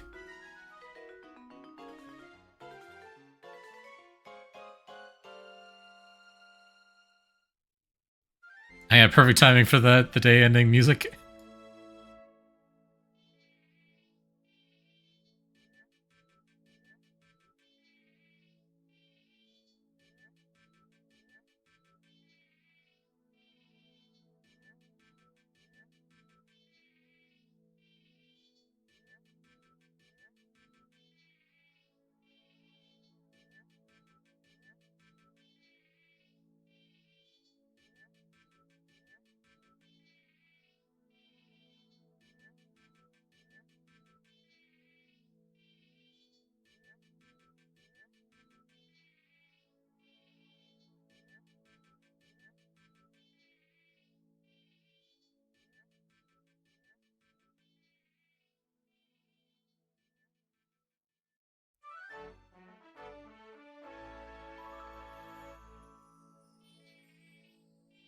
Alright, there we go. Okay, let's make these pixels not blurry. So there's a couple of different things going on here. Number one being the canvas as being rendered in a blurry way. For that, we need to write a little bit of styling to fix. Let's see if I can remember what it is.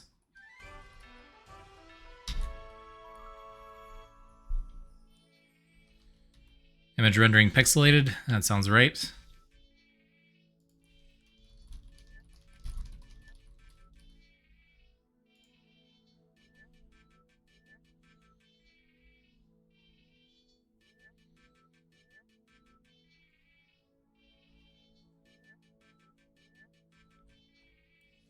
everyone support pixelated? Everyone does. Perfect.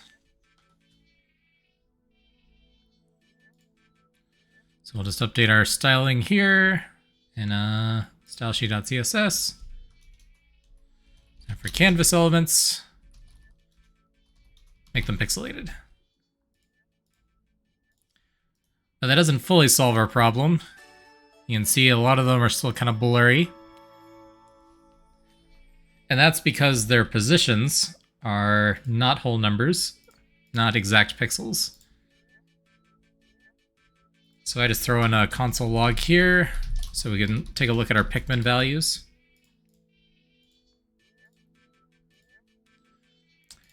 We can see that our X and Y coordinates here are big old long numbers with lots of decimal points.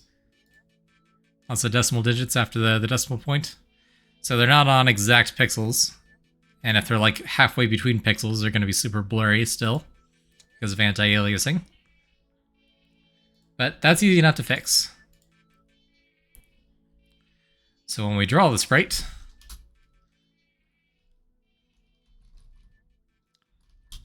we just need to round the pixel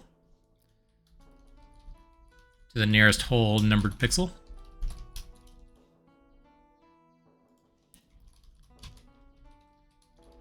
So it's not halfway between pixels. There we go. We could make their actual positions be whole numbers, but it's nice being able to still have those decimal numbers so we can have them smoothly move from place to place over frames.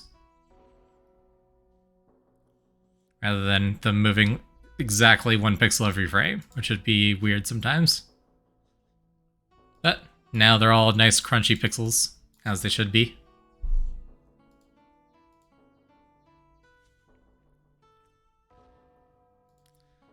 Alright, and now let's have them walk around.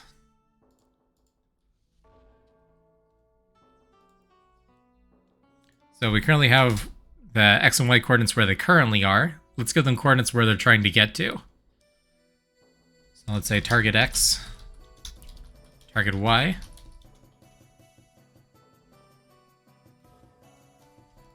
And those will just be the same. They'll just be random numbers for now.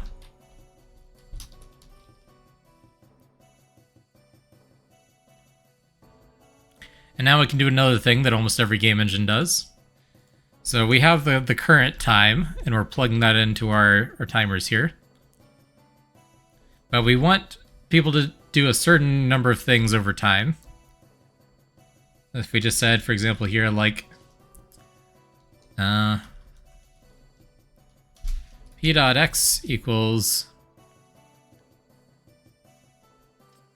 I'm gonna do something like if p.x is less than p.target x, p.x plus goes up by 1. Actually, this will get us part of the way there. I'll illustrate my point better. So for every Pikmin, every time we redraw, if their x-coordinate is less than where it needs to be, we increase it. And then if it's greater than where it needs to be, then we decrease it. We do the same thing for the y-coordinate. The y-coordinate's less than where we need to be, we increase it. And the y-coordinate's greater than where it needs to be, our target, we decrease it.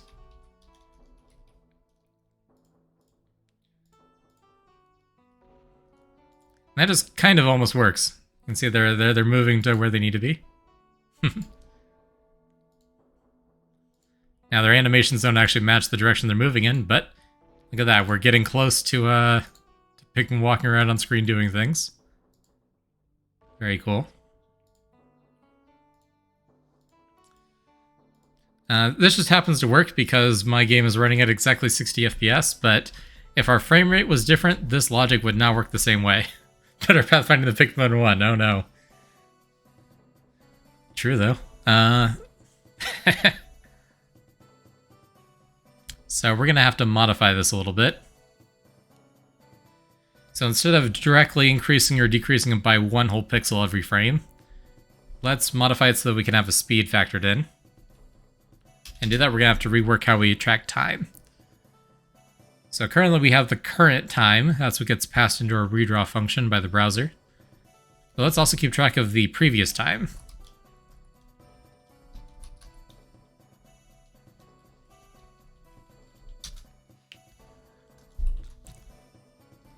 And our previous time is set to time at the end of the function.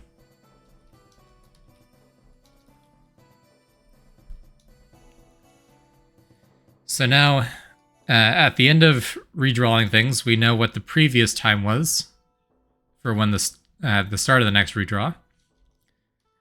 And then we can get how much time has passed between the last redraw and this one by just doing a little simple subtraction. Let delta time be time minus previous time. And those time values are in milliseconds, so we're going to divide that by 1,000 so we can get full seconds.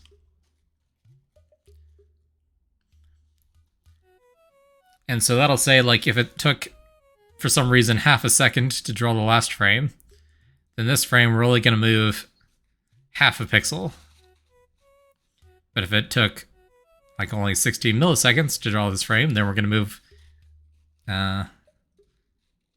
16... Well, it's not quite that, like 1/60th of a pixel.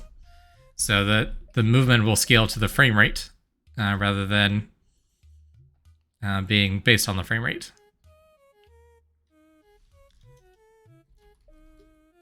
That was a really confusing way of explaining it. You can just ignore all the numbers I actually threw out. But basically the idea is this way numbers won't be based on the frame rate. If your frame rate is faster or slower, the Pikmin won't move faster or slower. Now they'll be based on how long it's taking each frame to compute, so it'll math out to moving in a frame rate independent speed. Good morning, good evening. Hello, hello.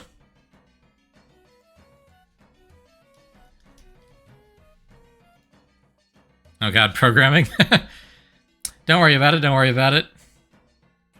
I'm doing game programming. It's not really an educational stream, but I still enjoy having people to comment on stuff as I work on it. Alright, so now if we run, these Pikmin are moving very slowly. In fact, they're moving 1 pixel per second. So we can improve that significantly. So let's calculate our Pikmin speed. Let's just, for now, set it to something like, I don't know, 30 pixels per second. Actually, that's probably going to be too slow still. 50 pixels per second. Let's go ahead and do the multiplication by delta time here.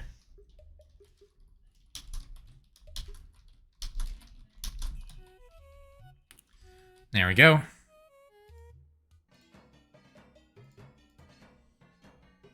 That's pretty solid.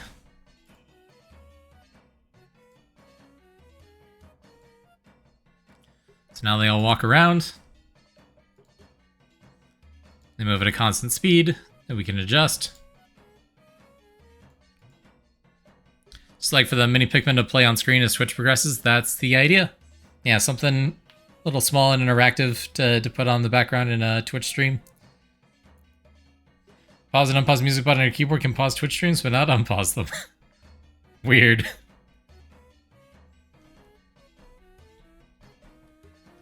Okay, and let's also have it so that they face the correct direction when they're walking.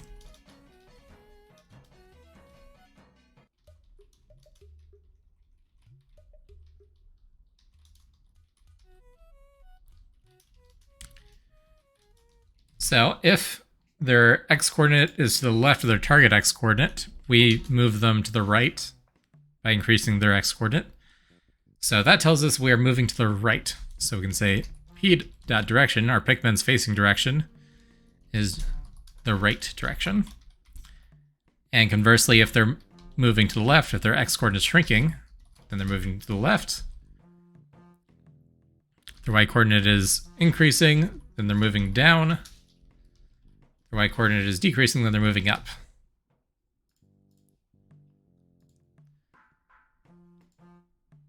So there we go. Now they're more or less moving in the right direction. The only issue is now, seemingly they all turn to face down at the end of their movement.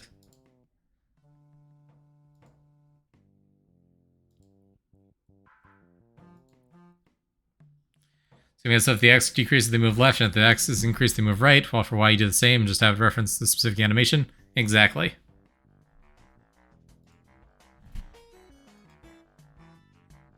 So it just selects which animation to play. Now I need to figure out why they're always facing up at the end.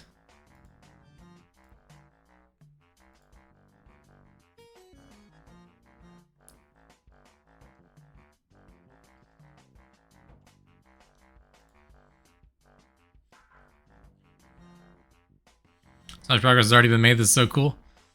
Yeah, and we're making good progress.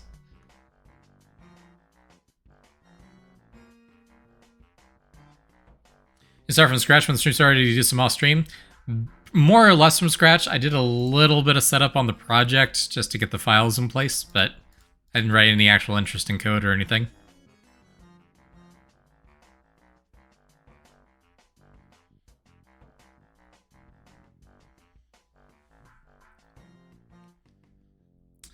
Let's see.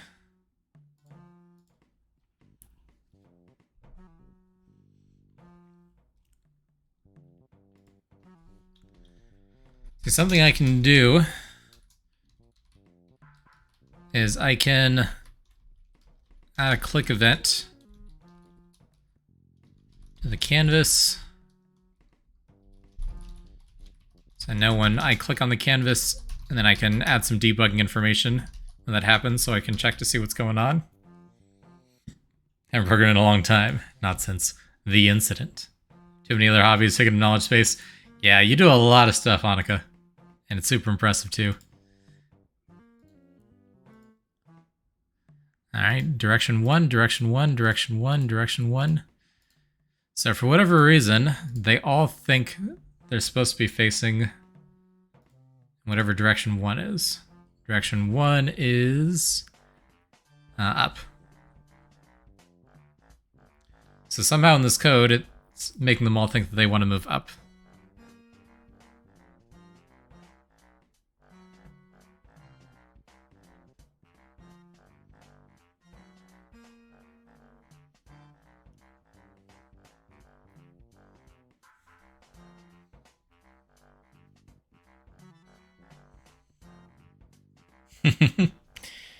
Alright, so I'm thinking maybe what's happening is they're getting stuck. They're noticing that their coordinates are never exactly the target coordinates, so they're stepping down and then stepping up every frame. So I bet if I swap these around, it's going to go in the opposite direction. Yeah, sure enough, now they all look at the screen.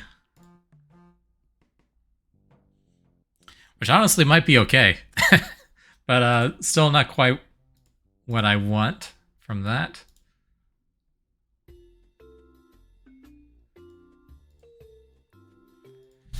So let's make it so that they can actually stop when they get to the target position.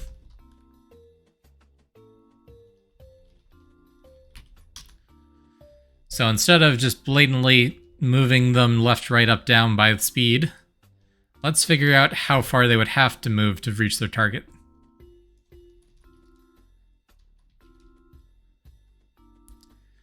So that's commonly reviewed to dx for delta x. So that would be the target x minus the current x. Same thing for y.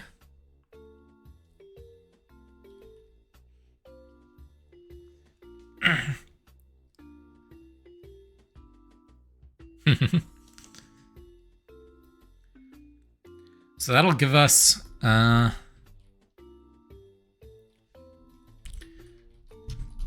directions that we need to move the Pikmin in. This looks awesome to learn. It is very powerful.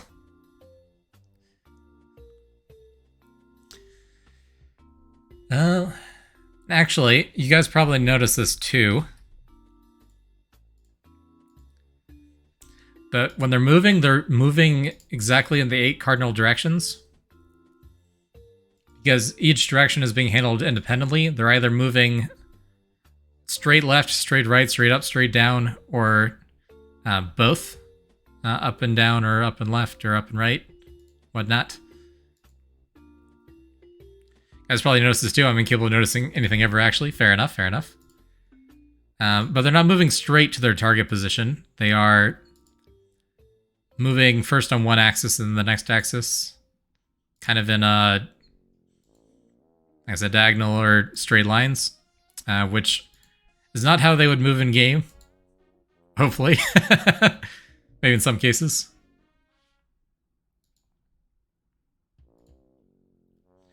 Oh, and actually, that's something I can do really quick too, since we have the power to do that. I can also draw where the target positions are.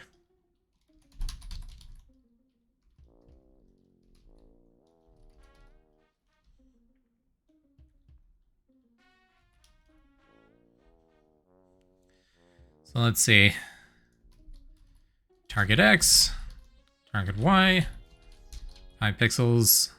What language is this, by the way? It is TypeScript, which is just a fancy variation of JavaScript.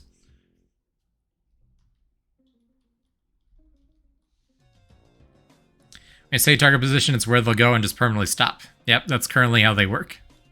Exactly.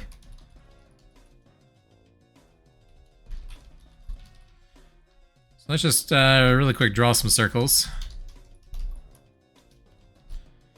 Gonna guess JavaScript based on 0 evidence, so nice. English. No, this is certainly not English.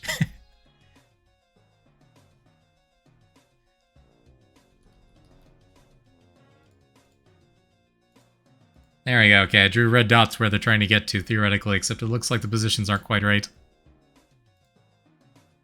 What am I doing wrong?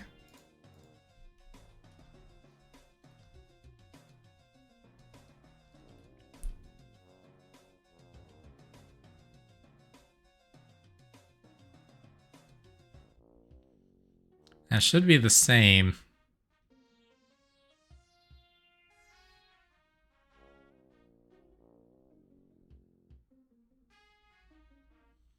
That's confusing. Or green. Green's a good number. Good number. Good color. What is my brain? There we go. Yeah, that's weird. Looks like it's offset a bunch. Oh, actually, because it is offset a bunch. I'm a genius. So, my brain is braining. Don't worry about it, Yazoo. Yeah, exactly, Oshu. You got it. So, the actual sprite looks like this. So it's got all this blank space up in the top corner.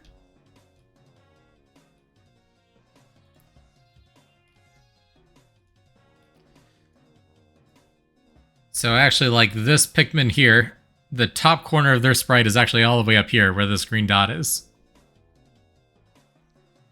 Top corner of the sprite, which even though it's transparent, still exists as far as the program thinks. Exactly. Exactly. So we're gonna have to, let's go ahead and make that modification now before I forget, because I will forget.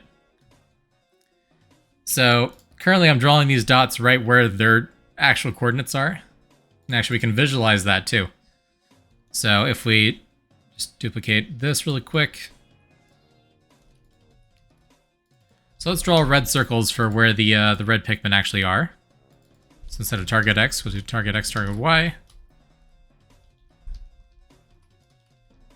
There we go.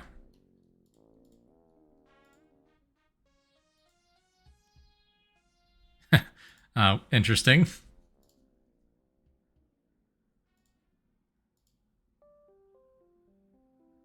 Why is it lagging so much? What's it doing? Oh. Clear. No. Begin path. There we go. Yeah, it's lagging. I forgot about that.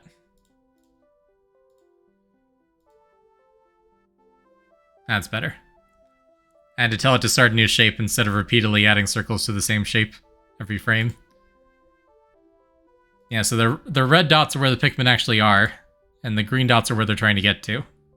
That's a neat little visualization.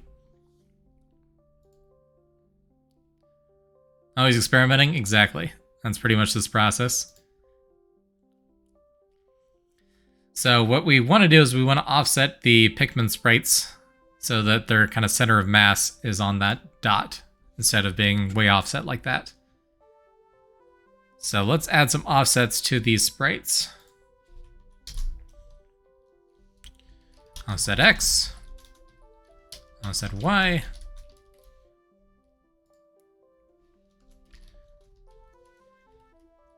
So they should be 16 pixels across because that's half the width.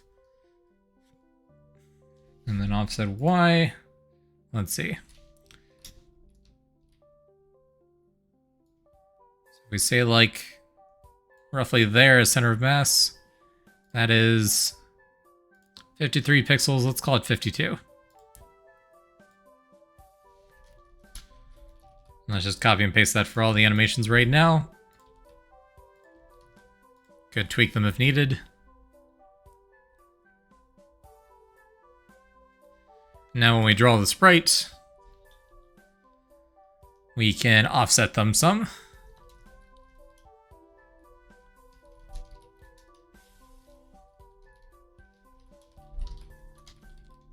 So we're already calculating the X and Y coordinates here anyway, so we can just add those offsets in. There we go, that looks better. And technically, these circles also have their origin point at the top left, so if they're going to be slightly offset visually like that, that's fine. But there we go, that's much better. And we can actually fix that too with the circles if we want. Say draw circle. Radius, color.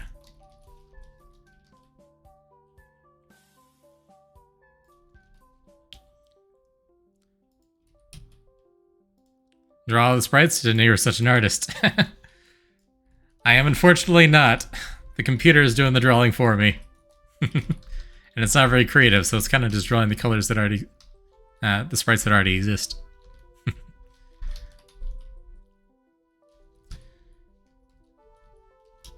So we can just move the circle over by half its radius. So that it's centered on it. AI art? Kind of.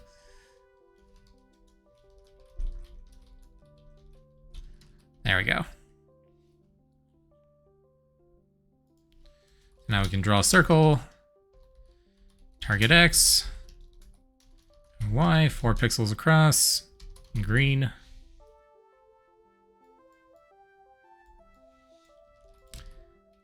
And same thing, X, Y, red. Could even make the target point a little bit larger so you can see the green around it. There we go.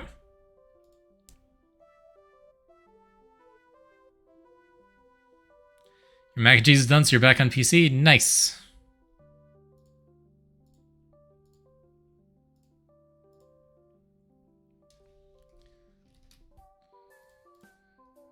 There we go, so that's better. So now what we think of as the center of the Pikmin is actually the center of the Pikmin, not the top left corner of the sprite sheet.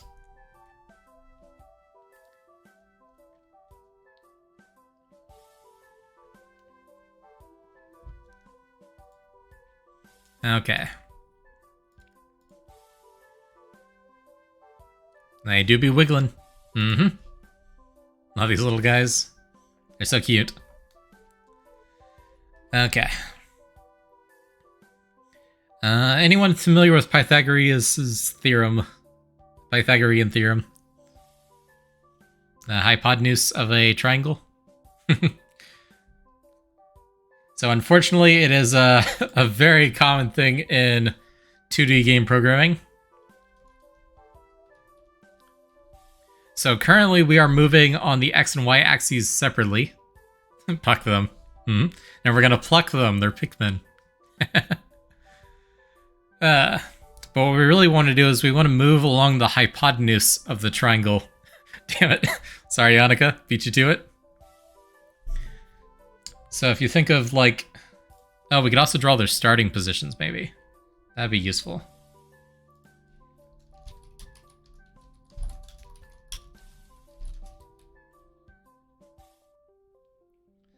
How do I do that?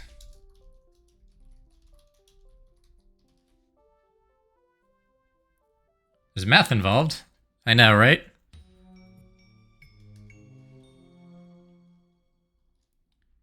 So then, I'm just going to modify this a little bit.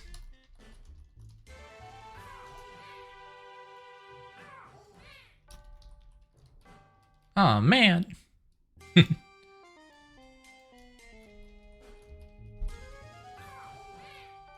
So we're going to start them at 0, 0. And then we'll change that immediately after to position them at their own start X and start Y positions.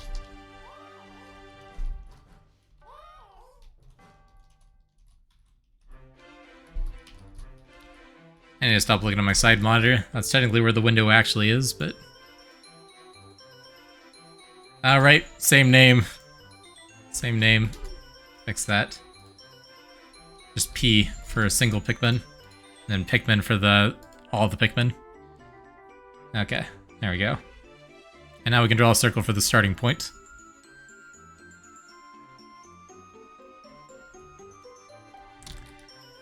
So they are currently...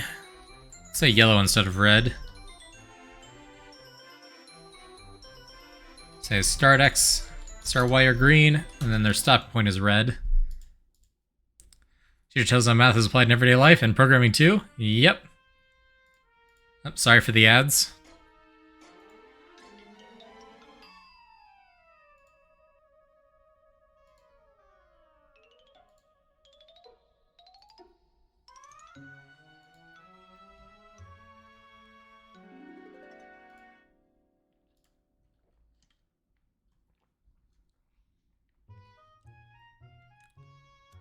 So there goes half my chat.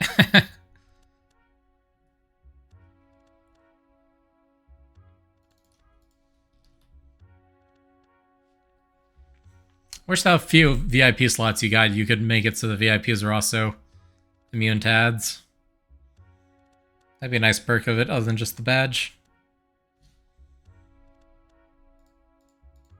I guess you get a bypass like emote only mode. But if you could just get like, 4 or 5 things you give people to make them ad free, that would be nice.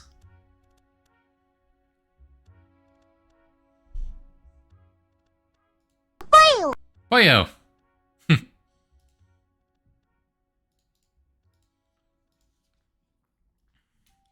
Alright, so I'm just going to demonstrate with just one Pikmin. You can see they don't follow a straight path to their target point, unless their target point happens to be almost exactly vertical. They kind of move along 8 cardinal directions because they're moving on the X and Y axes separately.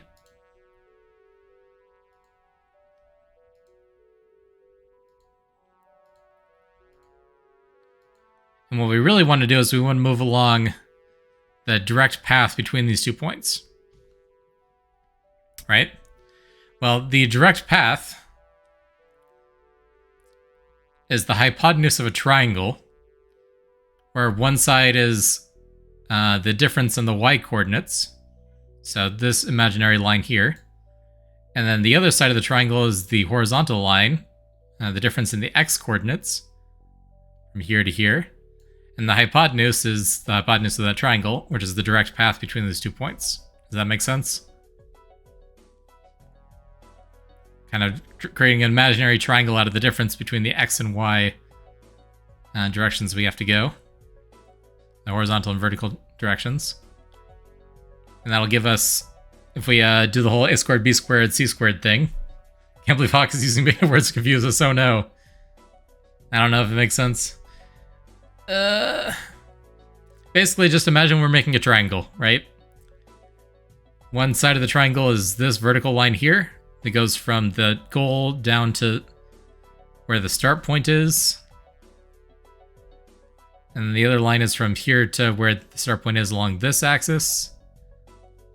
And then if we use the a squared, b squared, c squared logic of the Pythagorean theorem, that'll give us the hypotenuse. And we can travel along the hypotenuse. So, I don't know. I don't do math. Triangle strategy. There you go. But yeah, TLDR, that's the idea. So what we really need is we need to be able to normalize coordinates. So let's see. Normalize. I guess like dx, dy. It's a bunch of 2D programming topics. I don't really understand the math behind them well enough to explain it clearly, but I know how to code it, so just bear with me. Not enough talking for it to be triangle strategy. True. I'm doing all the talking here. Okay, so...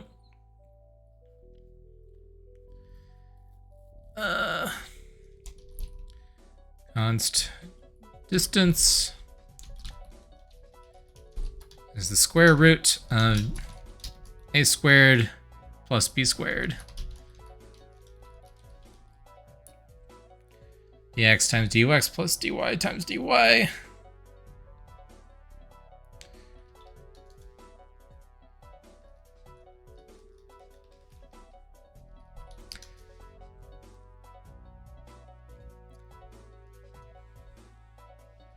And then the normalized coordinates are dx times distance, dy times distance.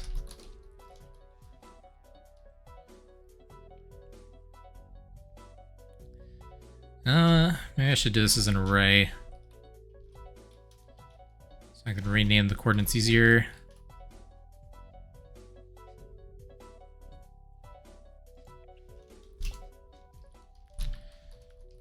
And we can also write a function to compute the distance of something.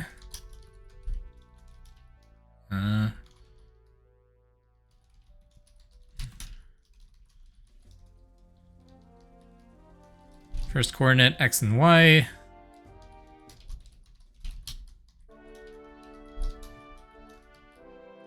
There we go.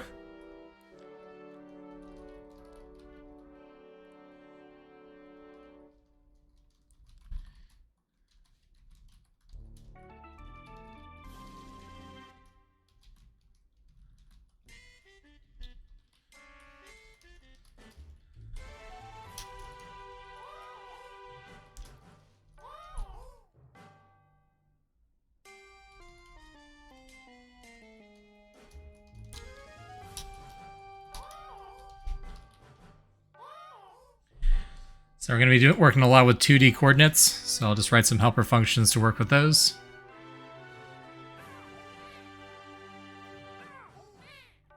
This Pikmin song so much they have an Easter egg of it and a secret project you're doing, so you're justified. Fair enough, fair enough. Okay. So, TLDR on this logic, what we're going to do is we're going to compute the direction to the end goal and move along that direction instead of moving directly along the x and y axes like we're currently doing.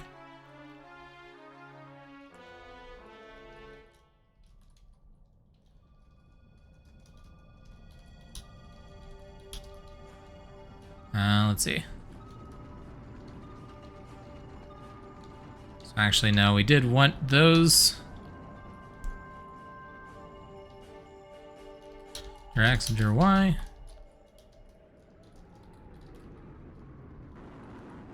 There we go. And then we want to do this as const. A squared plus b squared. There we go.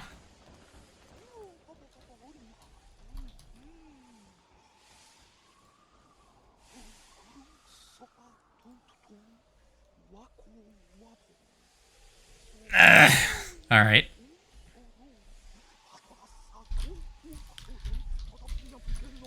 So we got the direction we're moving. We got our speed. So now we can say p.x plus equals direction x speed.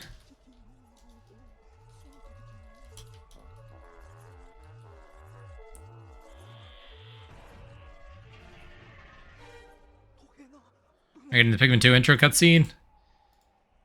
Because it's in the OST for some reason. Couldn't tell you. We can fast forward through that.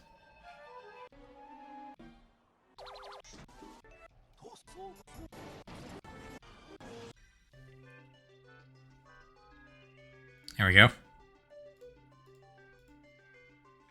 So instead of individually moving on each of these axes, we're just going to move along the direction to our target.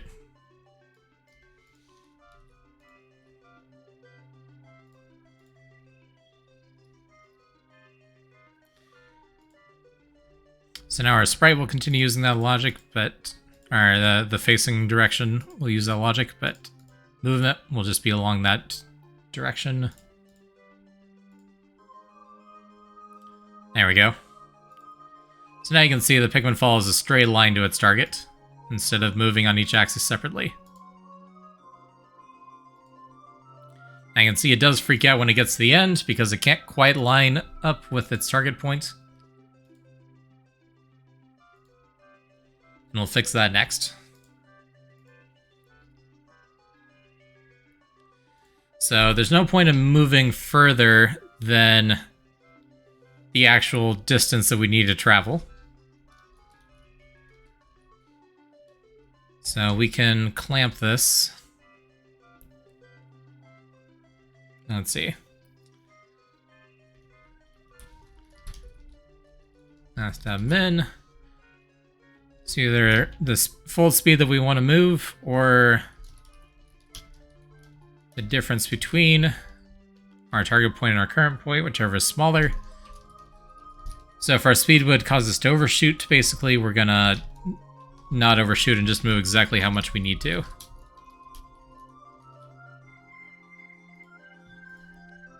Now the Pikmin shouldn't overshoot the target anymore.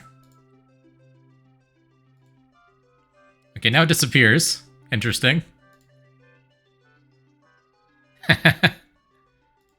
What's it doing?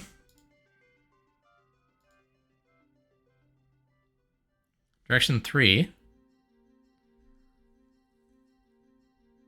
X and Y are not a number. Okay. And if I can be like, vanish. I love the song. Okay, so where are we doing division that would cause that to happen? Oh, probably normalize, right? Yeah, so we're dividing X and Y by the distance. If distance is 0, then we're dividing by 0. Green can be a number, why can't X and Y? True. Akbar continues his massacre of Pikmin, oh no.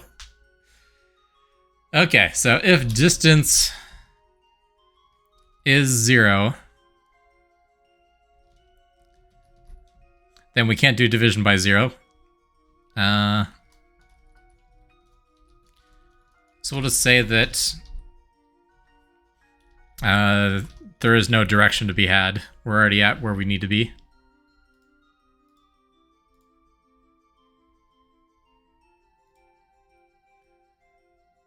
There we go.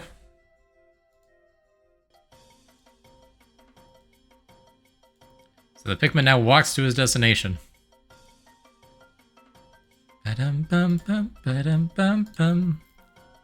Bum ba-dum bum bum bum ba-dum bum bum ba-dum bum bum. So currently sometimes the animation it picks is a little bit weird. So we can make it a little bit smarter than it currently is. So I can see with that one, technically it was moving up a little bit. But it was mostly moving to the right. So the fact that it picked the up animation was kind of weird. So we can make our logic smarter here.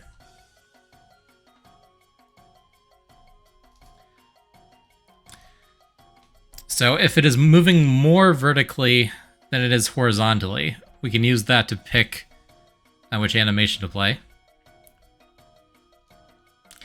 And we know approximately how much it's moving in each of the directions because we have our direction that we're moving in. So we can say if the absolute value of our horizontal movement is greater than the absolute value of our vertical movement, we're mostly moving horizontal. I'm going to say if our x direction is less than 0, we're moving to the left.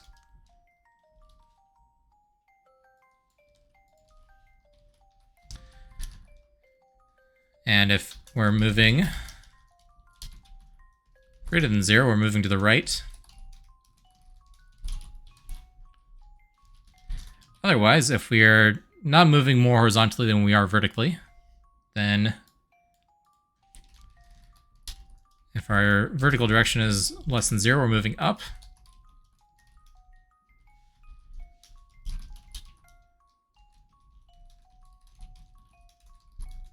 Otherwise, we're moving down. That should feel more intuitive, assuming I got that right and didn't get it backwards, which I might have.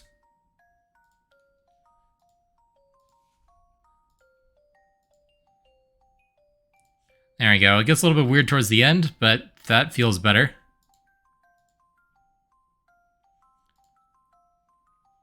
So now pick whatever direction is closer to the direction it's moving in.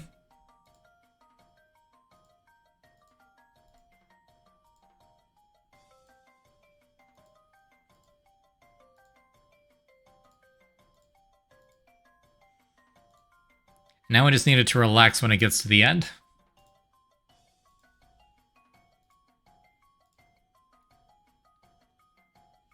Pikmin!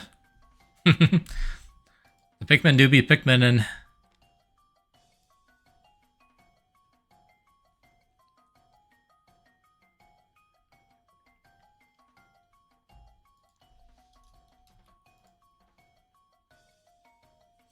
Okay.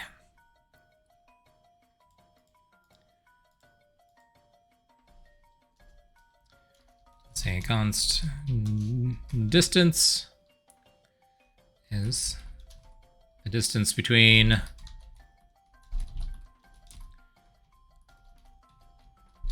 current position and its target position. And say if the distance is less than like 2 pixels,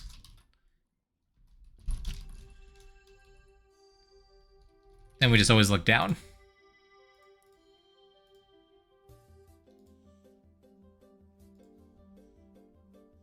So we can see their beautiful faces.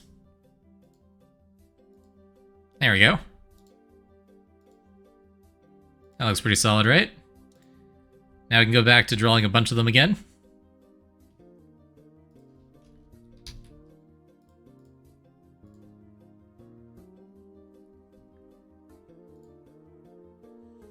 Now the Pikmin are moving around.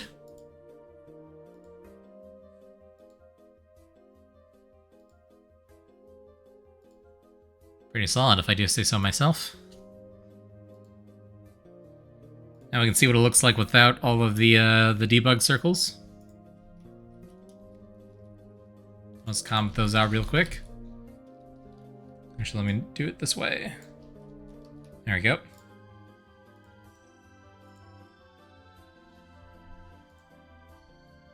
Now we got a squad of Pikmin walking around. Alright, so next problem we can see here now, the way that they get overlapped.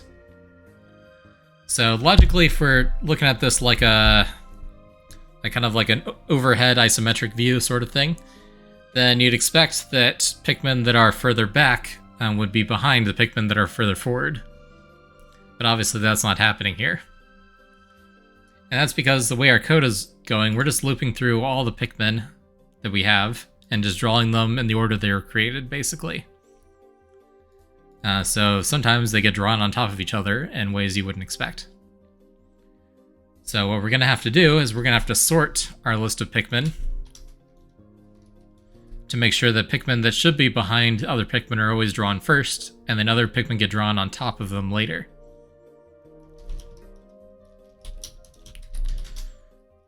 So we're going to have to sort our Pikmin list.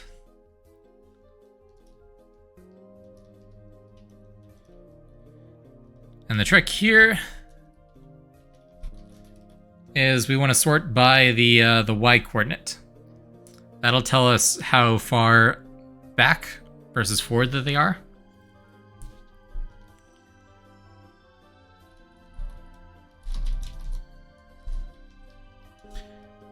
And if their Y coordinates are the same, then it doesn't really matter.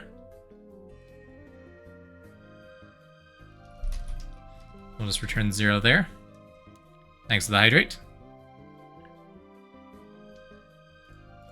So let's see how that looks. I think I have it backwards. So now Pikmin are always being drawn on top of each other the wrong way. Let me just flip that around real quick. There we go.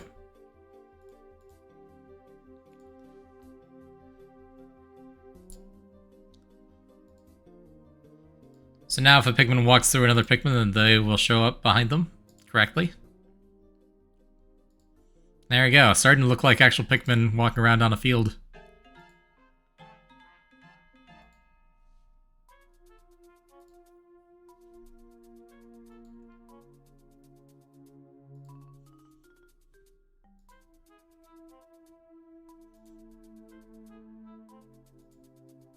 Nice. So we got Pikmin that can walk around, walk to specific places. Now why do we have it so that they automatically wander around a little bit? So we don't have to refresh the page every time to tell them where to go. So let's add another field in here for Pikmin. Idle time.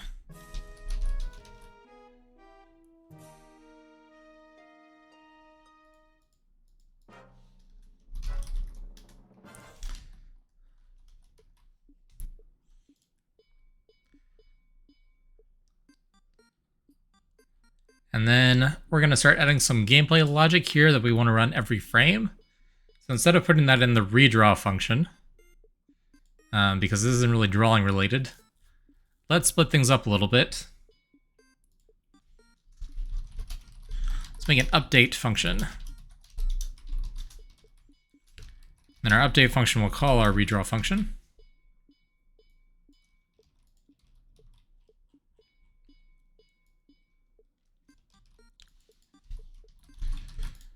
So we'll just shuffle things around a little bit here.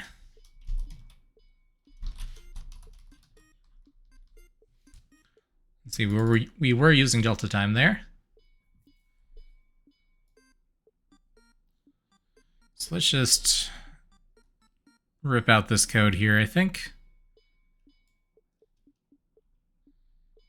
I think all of this stuff is really related to moving the Pikmin around, not drawing the Pikmin. So let's go back in here and just move that in the update function instead of the drawing function. There we go. Now the drawing function only cares about actually drawing the Pikmin. That makes sense.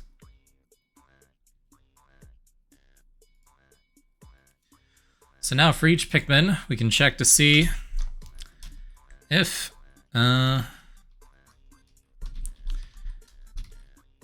they're at the target position effectively.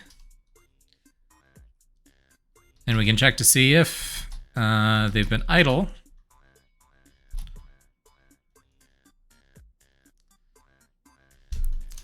Actually, let's see. Now let's do this a little slightly different way. Let's keep track of what the Pikmin are actually doing. So right now they've always been walking. But theoretically, Pikmin can be doing multiple things. Beware of the test actually makes them start to dance. They won't be exactly dancing. I only have the sprites that I have, but we will make them move around a little bit on their own.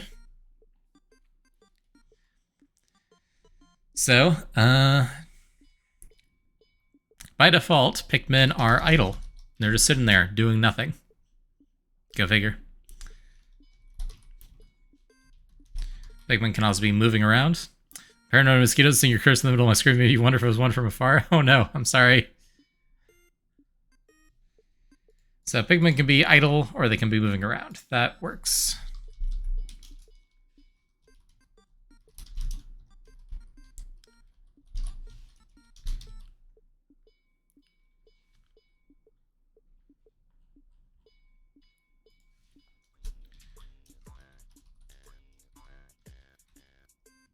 So let's see how Pikmin start out idle.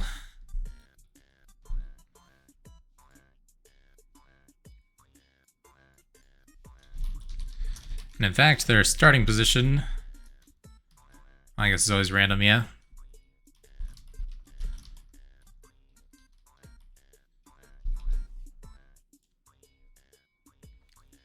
That's fine, that's fine.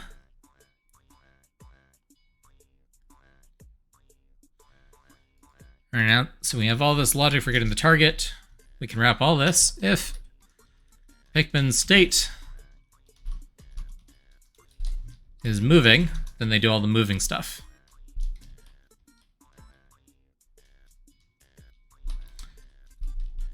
But if they're not moving, but they are idle,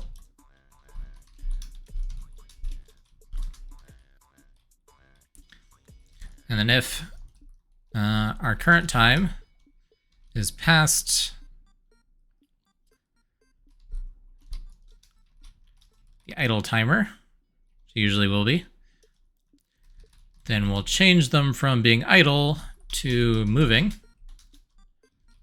and we'll set their target positions to random numbers, and their current start positions to their current position.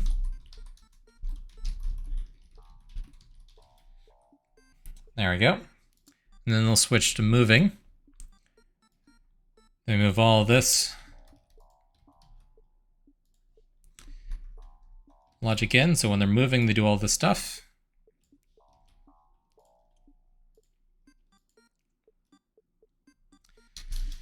And if their distance is 0, we can say like less than a very small number.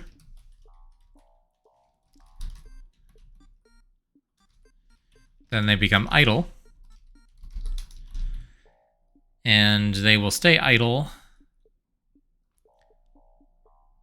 The thing on the right of preview of the code, yeah, this is basically a preview of the code so you can scroll through it and like remember what the different parts of the code kind of look like silhouette-wise. Yeah. It's more helpful than it looks like it would be. Because you'd be like, oh yeah, I remember the top of the code is a bunch of lines like this, so I can just look at that kind of mini-map of the code and remember where I am.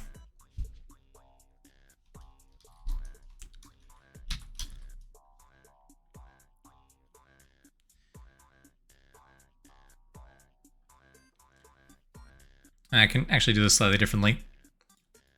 So if Pikmin is idle, then we count down their idle timer by the amount of time that's passed.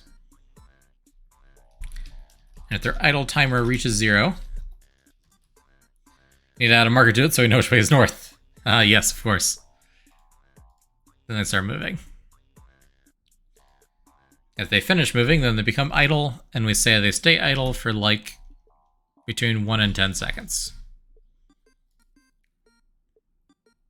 So they'll be idle, and that idle timer will tick down, and when it reaches 0, they should move again. So let's see if this works.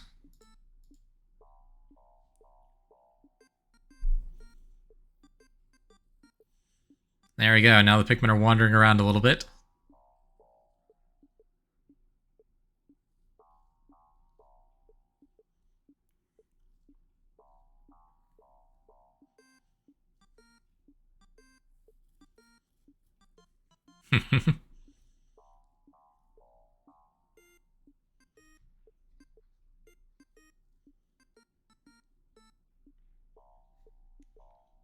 Nice. 10 seconds might be a little bit long if we're just trying to demonstrate something. Like having the leaf bud flower following them accurately is going to be a nightmare. Yeah, we'll cross that bridge when we get to it. It's probably sooner rather than later. It's like with just 3 seconds. Yeah.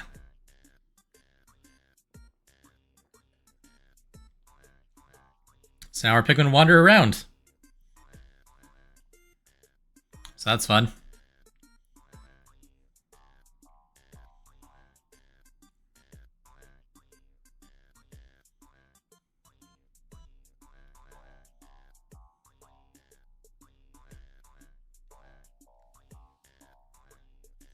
So actually, yeah, let's go ahead and do their head decorations then while we're thinking about it.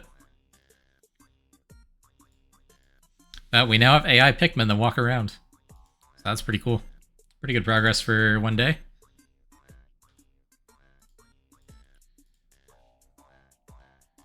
So where on our sprite sheet do we have their head coverings? Here we go. Looks like that's the only ones.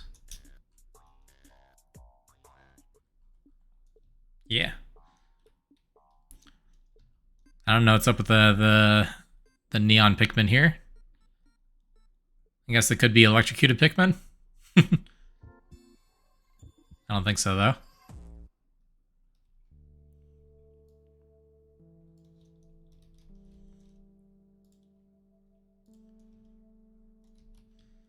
Okay, we got these little guys, and we got a whole sprite sheet to put them in. Let's figure that we'll put the other colors horizontally here.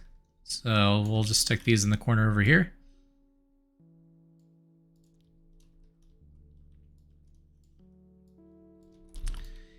Bum, ba-dum, bum, ba-dum, bum.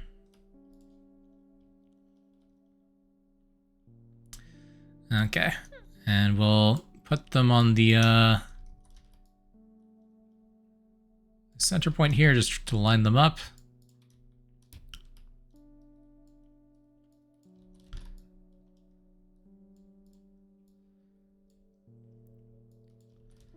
The flower kind of overlaps a little bit with the stalk. Something like that. And then maybe for these, we can just have them as a variant. Next row under. We can just duplicate the leaf.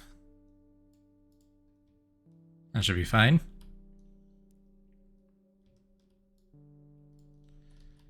I need to move these up. 1, 2, 3, 4, 5, 6, 7, 8, 9, 10, 11, 12, 13, 14, 15, 16. 6, 7, 8. That should work. 0 for white and purple, I think. Yeah. So we can just tell them, hey, use the alternate colors instead of the primary colors.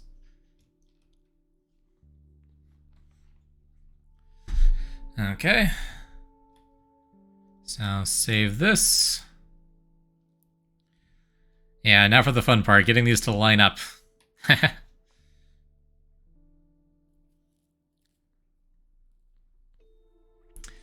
So first off, this sprite, you need the coordinates for it. There we go.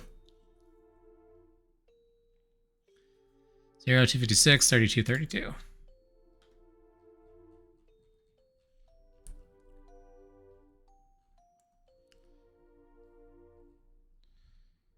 So let's say head leaf.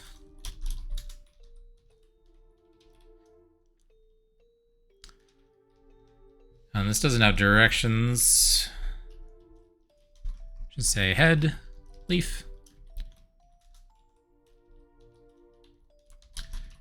Line 256, width 32, height 32, and then offset is what we're going to end up having to tweak a lot.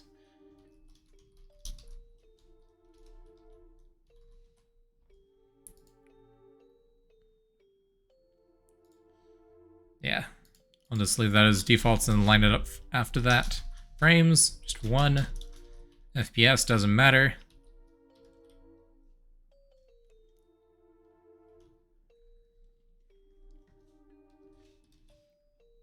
I guess if I set it to 0, it might do a division by 0. So we'll leave it at 1.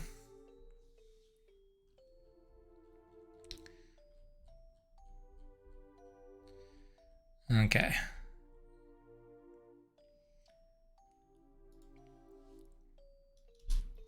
And then we need to grab the head sprite. So for now, let's just hard code it.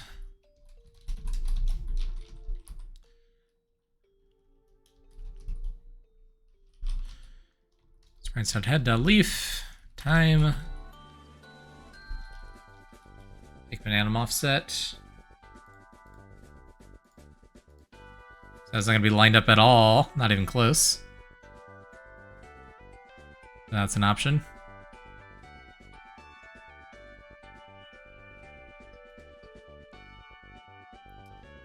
Okay.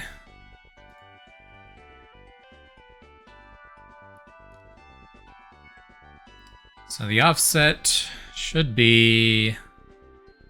Let's see. I'm going to draw these circles again for demonstration, so I can visualize where the pivot points are.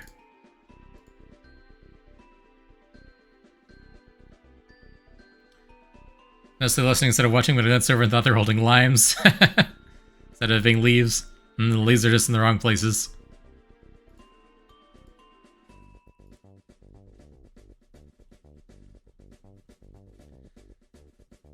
Okay, so we do want to just draw the leaf where the Pikmin is. That makes sense.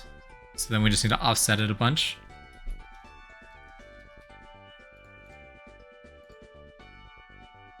That looks better.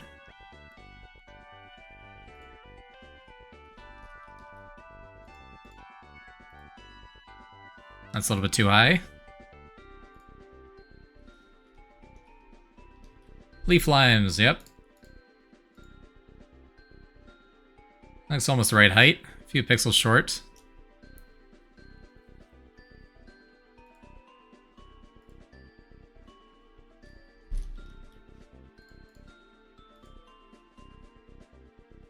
Yeah, that's a lot closer. And the horizontal distance is all wrong. Naturally.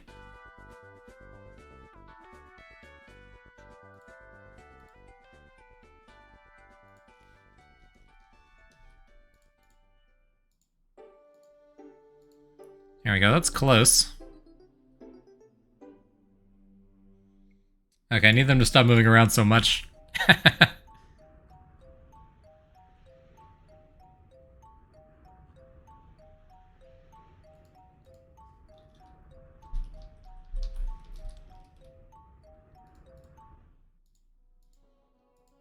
There we go.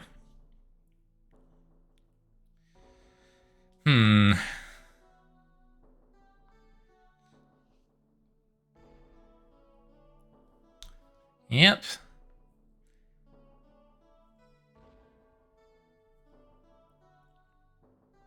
I feel like they probably need to wiggle a bit more.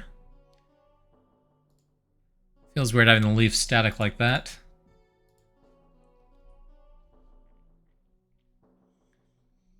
You know what? Here's what we're gonna do. Because I am preeminently lazy.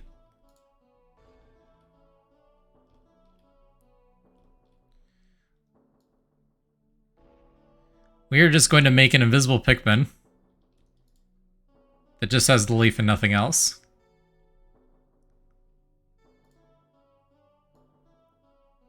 So that way we can adjust it for all the animations and directions.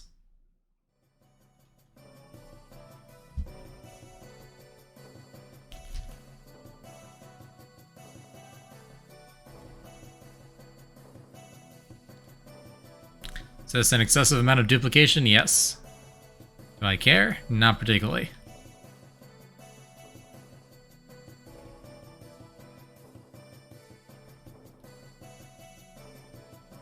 There you go, so I think that's where it should be.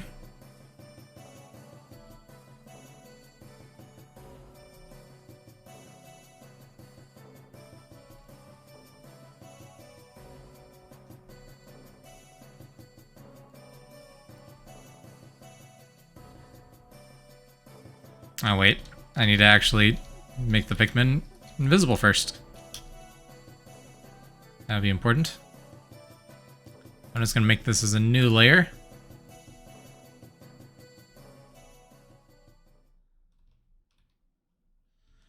Ba-dum-bum.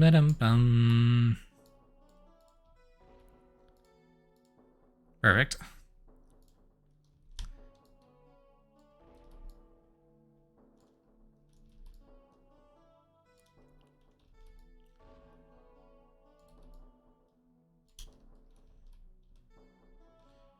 So that's it for that walking cycle. And I guess for the other side, we can flip it around.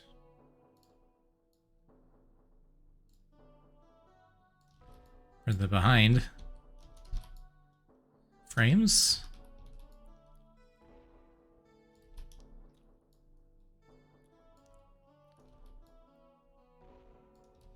There we go. And then it should obviously trail behind them for the walking frames.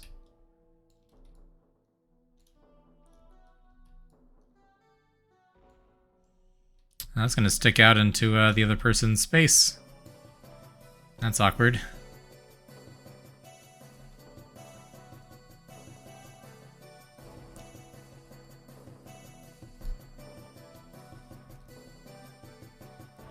Oh, we can fix that. We can just change the offsets.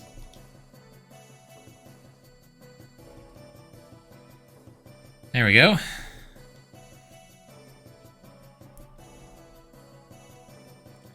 So that neatly fits into the animation, it looks like. I missed one.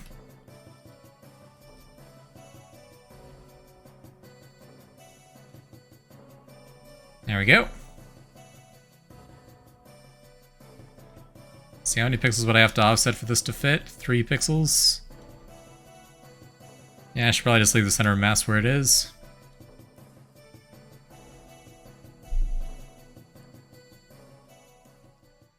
Yeah, so we can just move these over a few pixels then.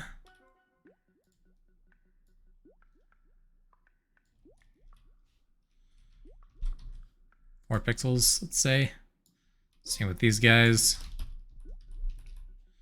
4 pixels over. There we go. And then just delete all of the actual Pikmin underneath here.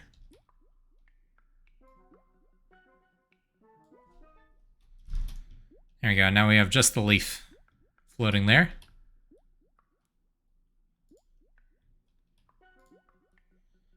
And we'll leave it at there for now. We'll go in and add the other types later.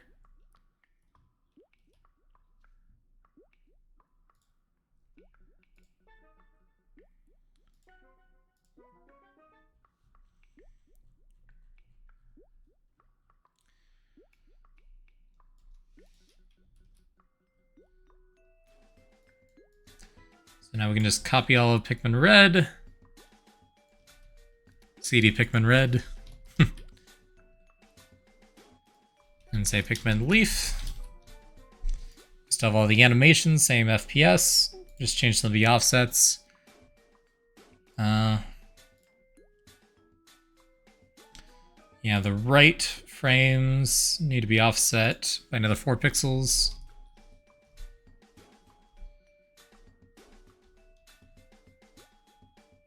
I guess we're going to just do that here.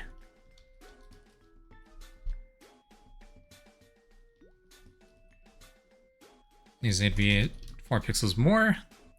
That might be backwards, I'll double check in a minute.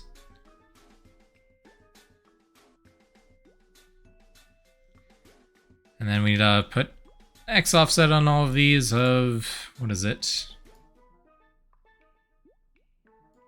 192. Okay. Oops.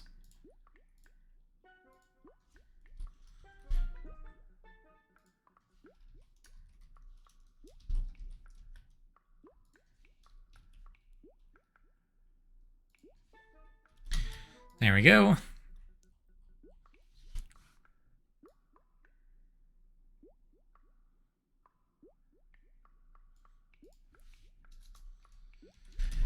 And then we need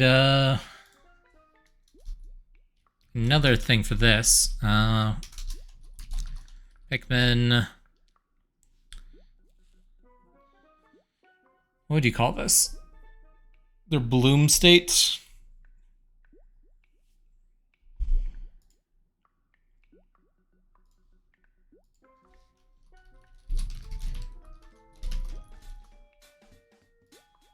Maturity. There we go.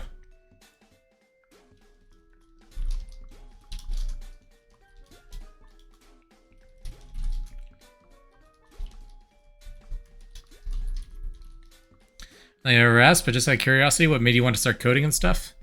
I think originally it was to mod some games. I forget which ones.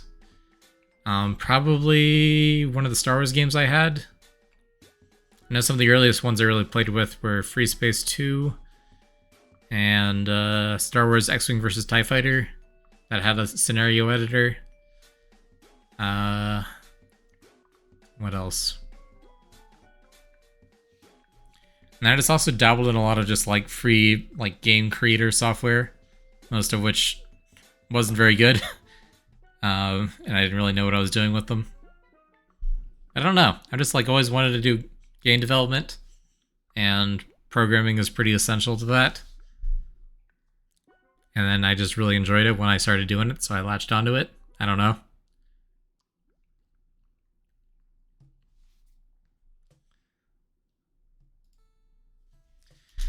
Okay, maturity. So for now, all Pikmin are leafs, but we'll have the code in there to handle it when they're not.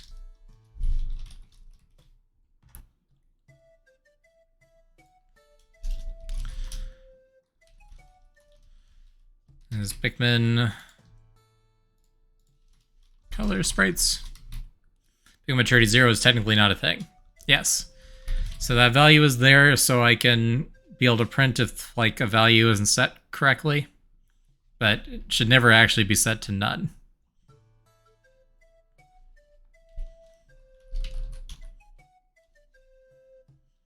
There's just like a default value for debugging.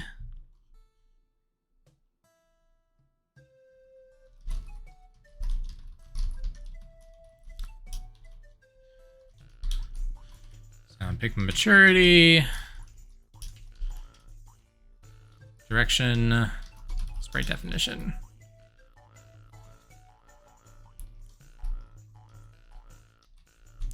And it keeps crashing tonight. It's very annoying. Sorry to hear that. That sucks.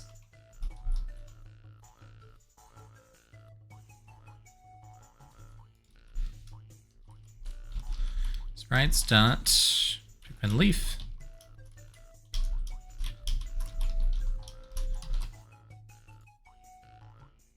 There you go. Why is it unhappy? Oh. That's why. I'm forgetting things.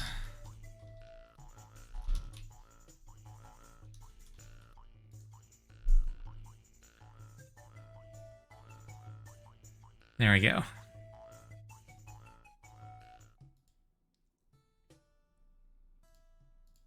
So now I should be able to get the maturity sprite.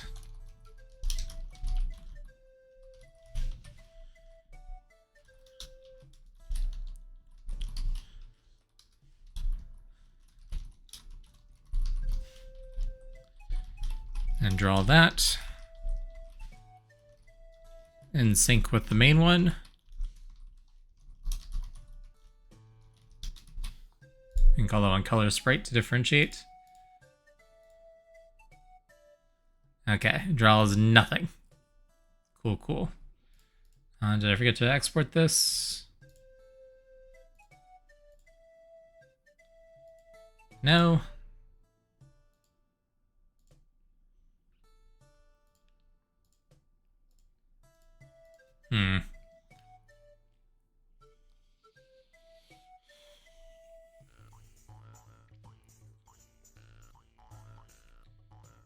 Oh. Leaf, not flower. That's probably why. There we go.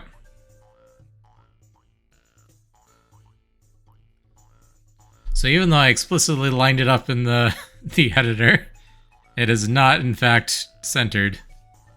Cool. Oh, wait, no, it is. It is. That's right. That is where it's supposed to be.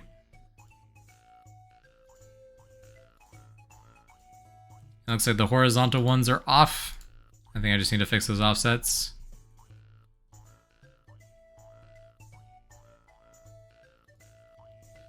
That to 20, this one to 12.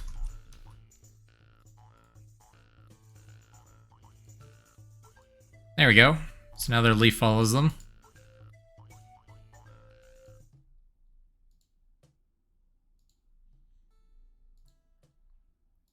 Pretty bare bones, but it's there.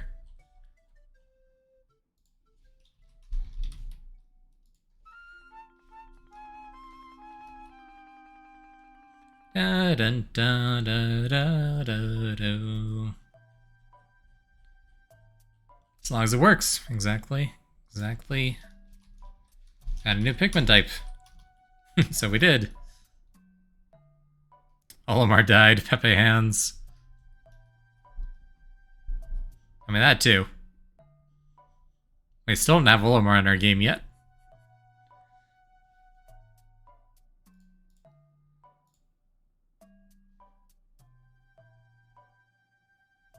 There we go. And some of my sound cues, but not all of them, clearly. Yeah, for shame, Monica. How dare you? Okay.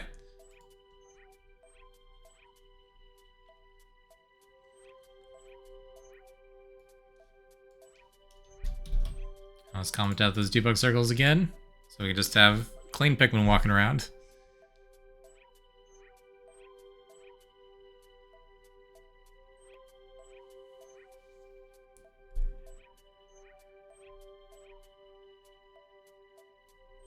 As opposed to dirty Pikmin, exactly.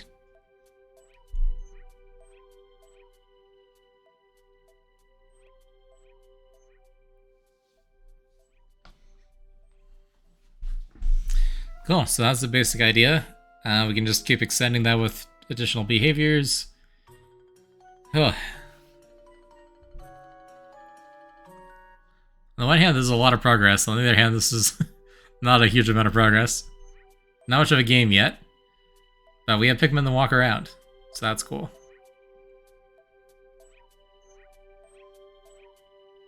So progress is still progress. Yep. Seems like a lot of progress to you. Fair enough, fair enough. Let's see. Walking around, so cool. Rome wasn't built in a day, it's true. Not off to a bad start. Pretty good start. So I guess we could add all the other Pikmin types and the other Pikmin head styles. Oh yeah, this is the actual size, by the way. I've been doing it zoomed in. This is at 100% scale. They're actually super tiny. Hello. Let's see, what happens if we have a lot of Pikmin? So currently we have 10. What if we pump that up to like 500? And then instead of between 10 and 200, what if we do between 0 and the inner width of the window? Alright. Infinite Pikmin, let's go! There we go. I'll spread now from the starting point.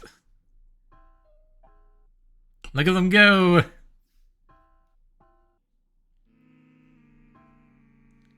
Yeah, they definitely look better when they're zoomed out. The invasion begins. Yep. Yeah, so normally you can only have 100 Pikmin out on the field. So this is what 500 Pikmin look like.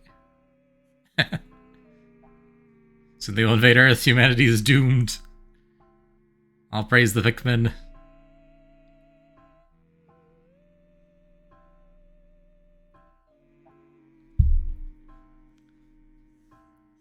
Let's see, what if we just throw a grass color on the background here instead of just plain white? A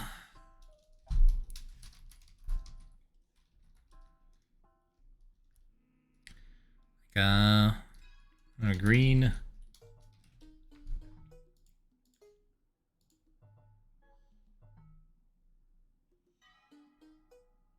guess it kind of blends in with the leaves a bit. Do you have any good browns? That just blends in with the red. Let's see.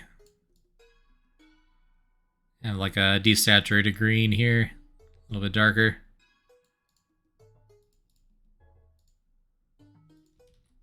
I need to save first. There we go. There's no blue Pikmin yet, so we need to dig trenches and flood them. There you go.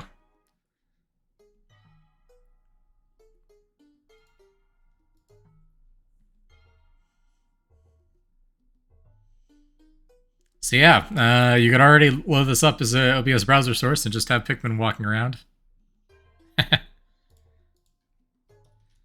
Actually, I'm curious now. So I leave it as transparent. And this is a browser source.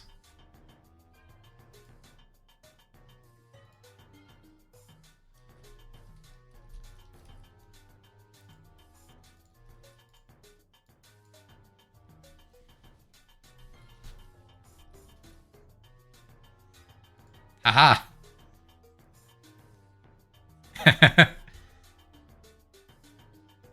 Amazing. They're invading the stream.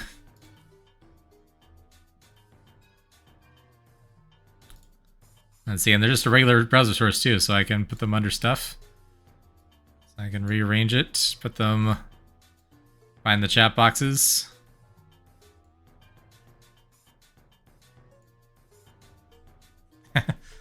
Pikmin invasion!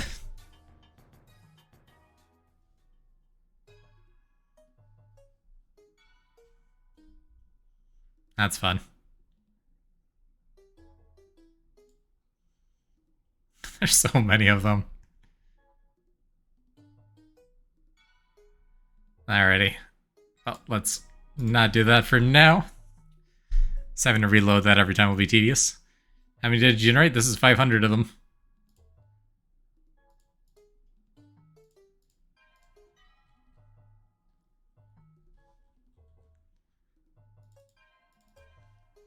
And we can go higher too if we wanted to. How about 5,000? Would have thought less? No. It's a sea of green. Pikmin grass.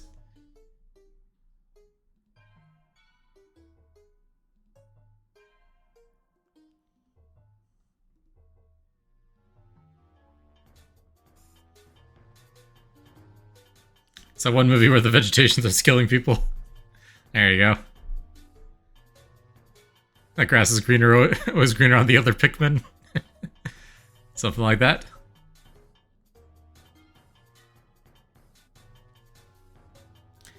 Okay, well, in game you max out at 100, so let's see what 100 looks like. Killing the bit rate, not too surprising. There we go, just 100 Pikmin.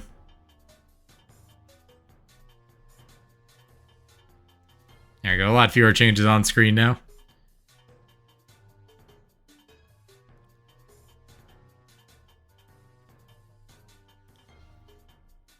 So I know, how large of a widget would you make for a stream game like this? Probably something like small one in the corner.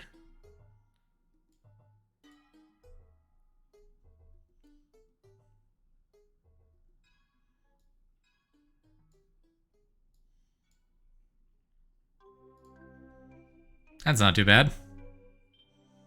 Put them in the LueXE window. I think that is the plan. Well, I might shuffle things around, because that would be really small.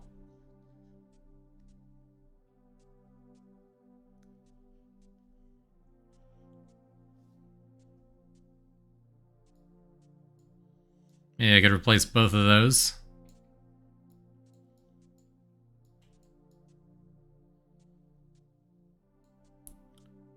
It's like approximately that size.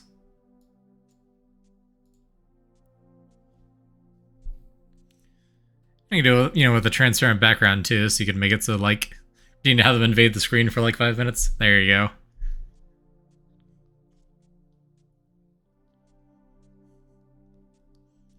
I'd love a transparent background too.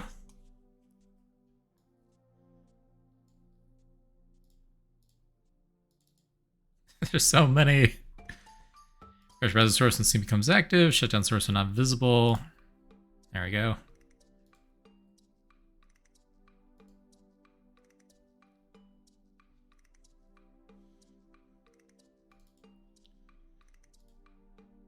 So we could potentially make it so it's more like a side scroller.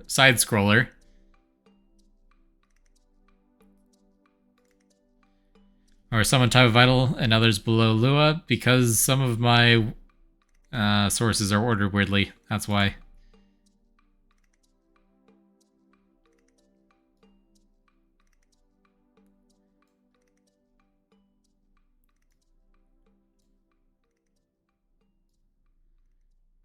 Yep. And there we go. Now it's an overlay over everything.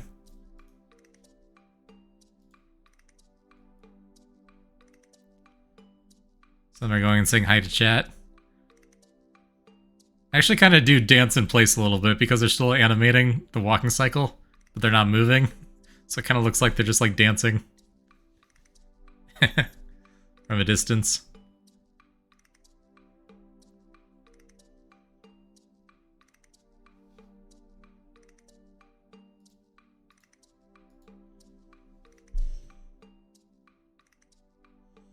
Overall, I'd say, yeah, already kind of interesting from that standpoint. You can still see the screen more or less. There's Pikmin walking in front of it. It's like you got ants in your computer, but they're Pikmin.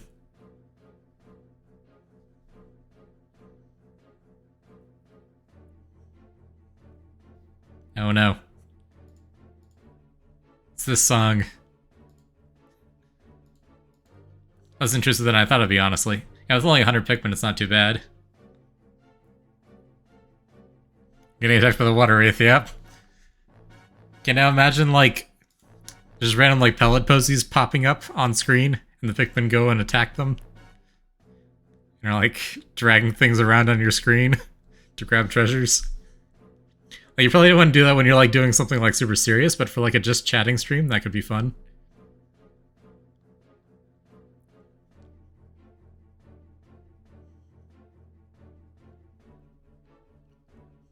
Maybe that'd be a good thing to do next. See if we can get, like, carrying behavior before we implement all the different colors. Get it running while you play 7 billion humans, exactly. That kind of thing.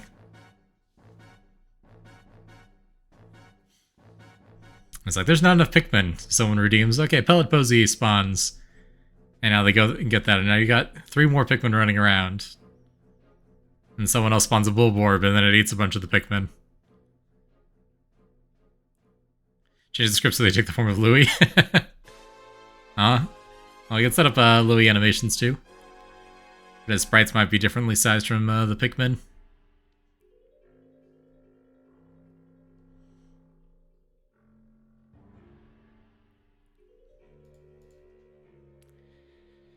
Cool.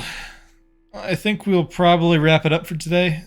It was only 3 hours, but been a little bit drained from this one. But off to a good start, I think. A lot of directions we can take it to expand in.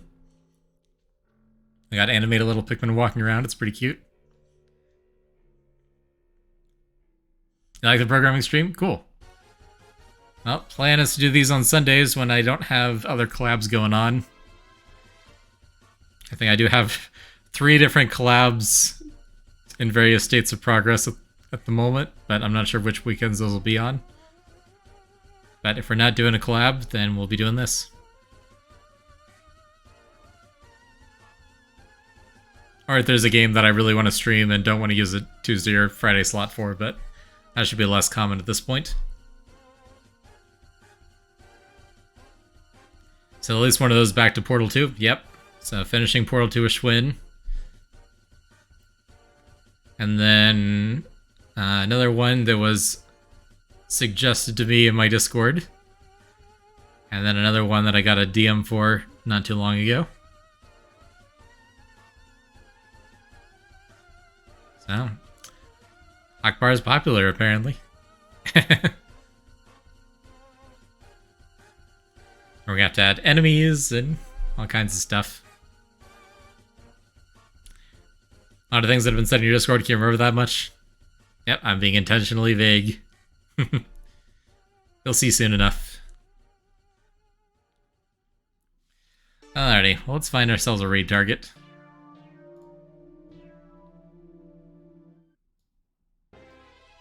I refuse. I will be blind. Understandable. We'll also have to code up the Twitch integration at some point, but I figured I'd do some work on more visual stuff this time around, so you'd have fun stuff to look at.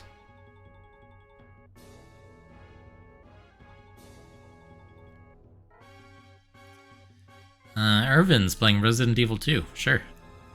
Works for me.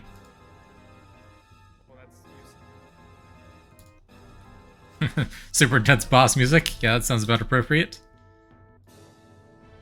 Yep, so thanks for being here, Yazoo, Annika, Oshu, Lowell. Everyone else is lurking. Appreciate all of you for stopping by. Hope you all have a great Sunday. I'll be streaming more of Pikmin 4 on Tuesday. I'm really excited. I'm loving Pikmin 4. And more Fire Emblem Engage on Friday. And then probably Portal 2 again on next Sunday, but I'll double check with Schwinn. So, hope to see y'all then. If not, have a great week. I'll see you next time.